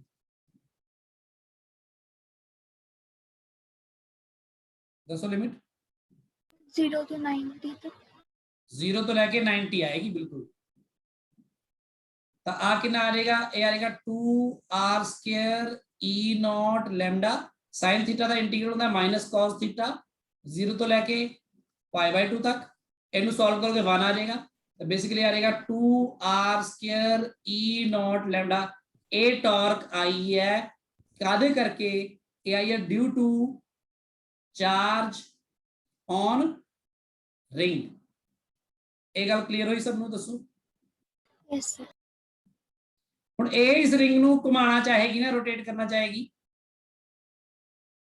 है ना हाँ जी जो रोटेट करना चाहेगी ना ये सब तो नीचे वाला पॉइंट है बेसिकली ए स्किड करना चाहेगा ना इस डायरेक्शन च कि नहीं हाँ जी yes sir ए इधर नु स्किड करना चाहेगा ता एनु रोकेगा कौन स्किड होने तो friction हाँ फ्रिक्शन रोकेगा तो फ्रिक्शन ਇਹਦੇ ਵਿੱਚ ਇੱਥੇ ਲੱਗੇਗਾ ਇਸ ਡਾਇਰੈਕਸ਼ਨ ਦੇ ਵਿੱਚ ਤੇ ਉਹ ਫ੍ਰਿਕਸ਼ਨ ਜਿਹੜਾ ਆਏਗਾ ਆਪਾਂ ਇਹਦੀ ਗੱਲ ਕਰਦੇ ਹਾਂ ਫ੍ਰਿਕਸ਼ਨ ਦਾ ਫੋਰਸ ਹੈ ਉਹ ਪਤਾ ਕਰਦੇ ਆਪਾਂ ਹੁਣ ਉਹ ਕਿੰਨਾ ਲੱਗੇ ਕਿਉਂਕਿ ਇਹ ਪੂਰੀ ਰਿੰਗ ਦਾ ਮਾਸ ਤਾਂ ਆਪਾਂ ਨੂੰ ਪਤਾ ਹੀ ਹੈ ਨਾ yes sir ਠੀਕ ਹੈ ਨਾ ਸੋ ਇਹ ਤਾਂ ਹੋ ਗਿਆ ਆਪਣੇ ਕੋਲ ਇੱਕ ਪੋਰਸ਼ਨ ਕੀ ਆਪਾਂ ਜੇ ਗੱਲ ਕਰੀ ਸਿਰਫ ਵੀ ਇਹ ਰੋਟੇਟ ਕਰ ਰਿਹਾ ਇਸ ਤਰ੍ਹਾਂ ਠੀਕ ਹੈ मतलब यानी कि जे सिर्फ चार्जेस दे करके लगन वाला फोर्स आप अज्यूम करके चल रहे हैं होर आप हाले कुछ अज्यूम नहीं किया ਇਹਦੇ ਵਿੱਚ यानी हाले ਤਾਂ ਆਪਾਂ ਫ੍ਰਿਕਸ਼ਨ ਬਾਰੇ ਗੱਲ ਕਰਨੀ ਹੈ ਹੋਣਾ ਕੀ ਹੈ ਆਪਾਂ ਦੇਖਾਂਗੇ ਠੀਕ ਹੈ ਤਾਂ ਜਿਹੜੀ ਜੇ ਤੁਸੀਂ ਆ ਟਾਰਕ ਕੈਲਕੂਲੇਟ ਕਰ ਲਈ ਜਿਹੜੀ ਹੁਣ ਤੁਸੀਂ ਦੇਖੋ ਕਿ ਇਹਦੇ ਵਿੱਚ नेट फोर्स किधर ਨੂੰ लगेगा देखो ਇਹਦੇ ਉੱਪਰ फोर्स ਇਹਦੇ ਉੱਪਰ ਲੱਗਣ ਵਾਲੇ ਫੋਰਸਿਸ ਦੇ ਵਿੱਚੋਂ ਜਿਹੜਾ ਇਧਰਲੇ ਪੋਰਸ਼ਨ ਤੇ ਫੋਰਸ ਲੱਗ ਰਿਹਾ, ਜਿਹੜਾ ਇਧਰਲੇ ਪੋਰਸ਼ਨ ਤੇ ਫੋਰਸ ਲੱਗ ਰਿਹਾ ਇਧਰ ਨੂੰ, ਇਹਦਾ ਨੈਟ ਫੋਰਸ 0 ਕਰ ਰਿਹਾ ਨਾ ਕ੍ਰੀਏਟ, ਟਾਰਕ ਹੀ ਜਨਰੇਟ ਕਰ ਰਿਹਾ। Yes sir. ਤਾਂ ਇਹਨੂੰ ਅੱਗੇ ਲੈ ਕੇ ਜਾਣ ਵਾਲਾ ਫੋਰਸ ਬੇਸਿਕਲੀ ਇਹ ਹੈ ਨਾ, हाँ जी। ਫ੍ਰਿਕਸ਼ਨ। ਤਾਂ ਬੇਸਿਕਲੀ ਜਿਹੜਾ ਫ੍ਰਿਕਸ਼ਨ ਹੈ, ਫ੍ਰਿਕਸ਼ਨ ਦਾ ਜਿਹੜਾ ਫੋਰਸ ਹੈ ਉਹ ਬਰਾਬਰ ਹੋਏਗਾ ਮਾਸ ਆਫ ਦਾ ਰਿੰਗ ਤੇ ਐਕਸੈਲਰੇਸ਼ਨ ਜਿਹੜੀ ਸੈਂਟਰ ਆਫ ਮਾਸ ਦੀ ਹੋਏਗੀ ਉਹਦੇ, ਹੈ ਨਾ, ਇਧਰ ਨੂੰ ਜਿਹਦੇ ਨਾਲ ਜਾਣਾ ਚਾਹੇਗਾ ਉਹ। ਤੇ ਜਿਹੜੀ AC ਹੈ ਤੁਹਾਡੀ ਉਹ ਕਿਹਦੇ ਬਰਾਬਰ ਹੋਗੀ, ਅਲਫਾ ਆਰ ਦੇ, हाँ जी। ਹਾਂ। ਤਾਂ ਫਿਰ Yes, sir. AC alpha R ਦੇ ਬਰਾਬਰ ਹੋਏਗੀ, ਤਾਂ ਤੁਹਾਡੀ ਇੱਥੇ ਪੁੱਟ ਕਰ ਦੋ mass into alpha Alpha. Into R, ਆਏਗਾ ਫ੍ਰਿਕਸ਼ਨ। ਇੱਥੇ ਤੱਕ ਗੱਲ ਕਲੀਅਰ ਹੈ। Yes sir.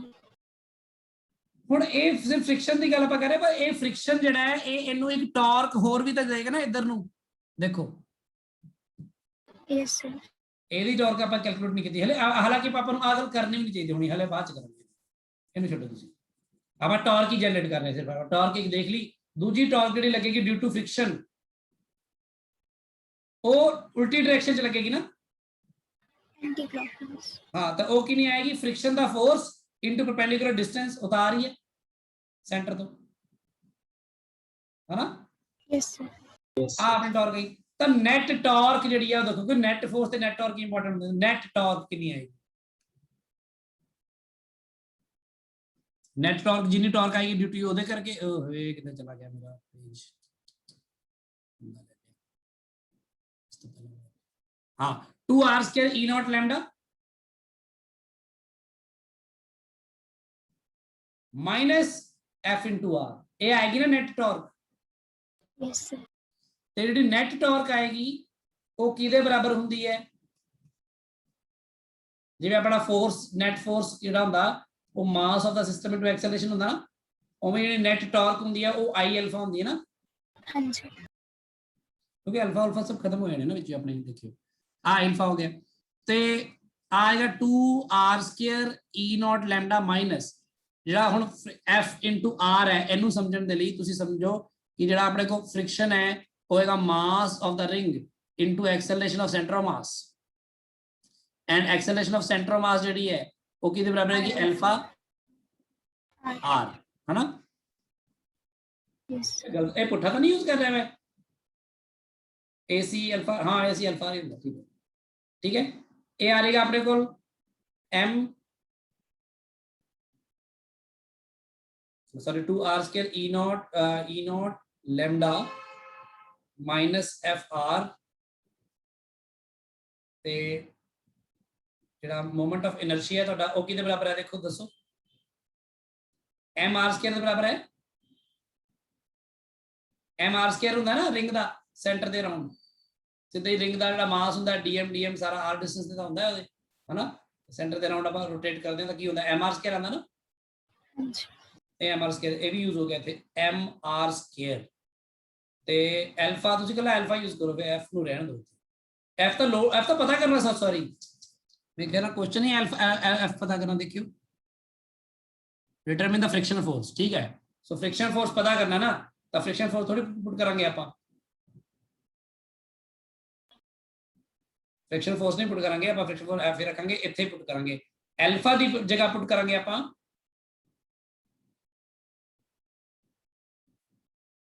AC upon R, है ना,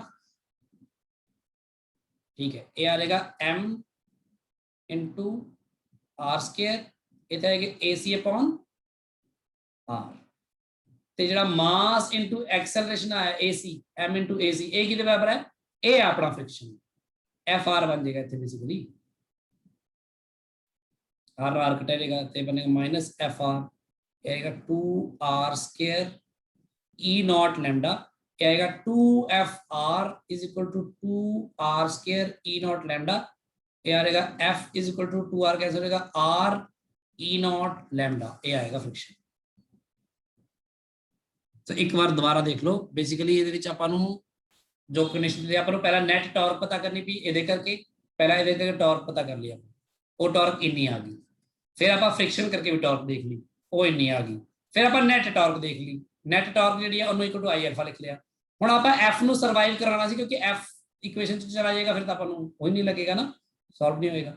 ਫਿਰ ਆਪਾਂ f ਫਾਈਂਡ ਕਰਨਾ ਕਿਉਂਕਿ i ਨੂੰ ਫਿਰ ਆਪਾਂ ਲਿਖਿਆ mr², ਠੀਕ ਹੈ, ਇਨਟੂ ਅਲਫਾ ਦੀ ਵੈਲਿਊ ਪੁੱਟ ਕੀਤੀ ac/r, ਇਹ ਆਪਾਂ ਰੋਲ ਪਿਓਰ ਰੋਲਿੰਗ ਵਾਲਾ ਉਹ ਲਗਾਈ ਇਕੁਏਸ਼ਨ, ਤੇ ਫਿਰ friction mass into acceleration of centre mass ਹੋਏਗਾ, ਉਹਨੂੰ ਲਿਖਤਾ ਤਾਂ ਇਹ ਬਣਿਆ।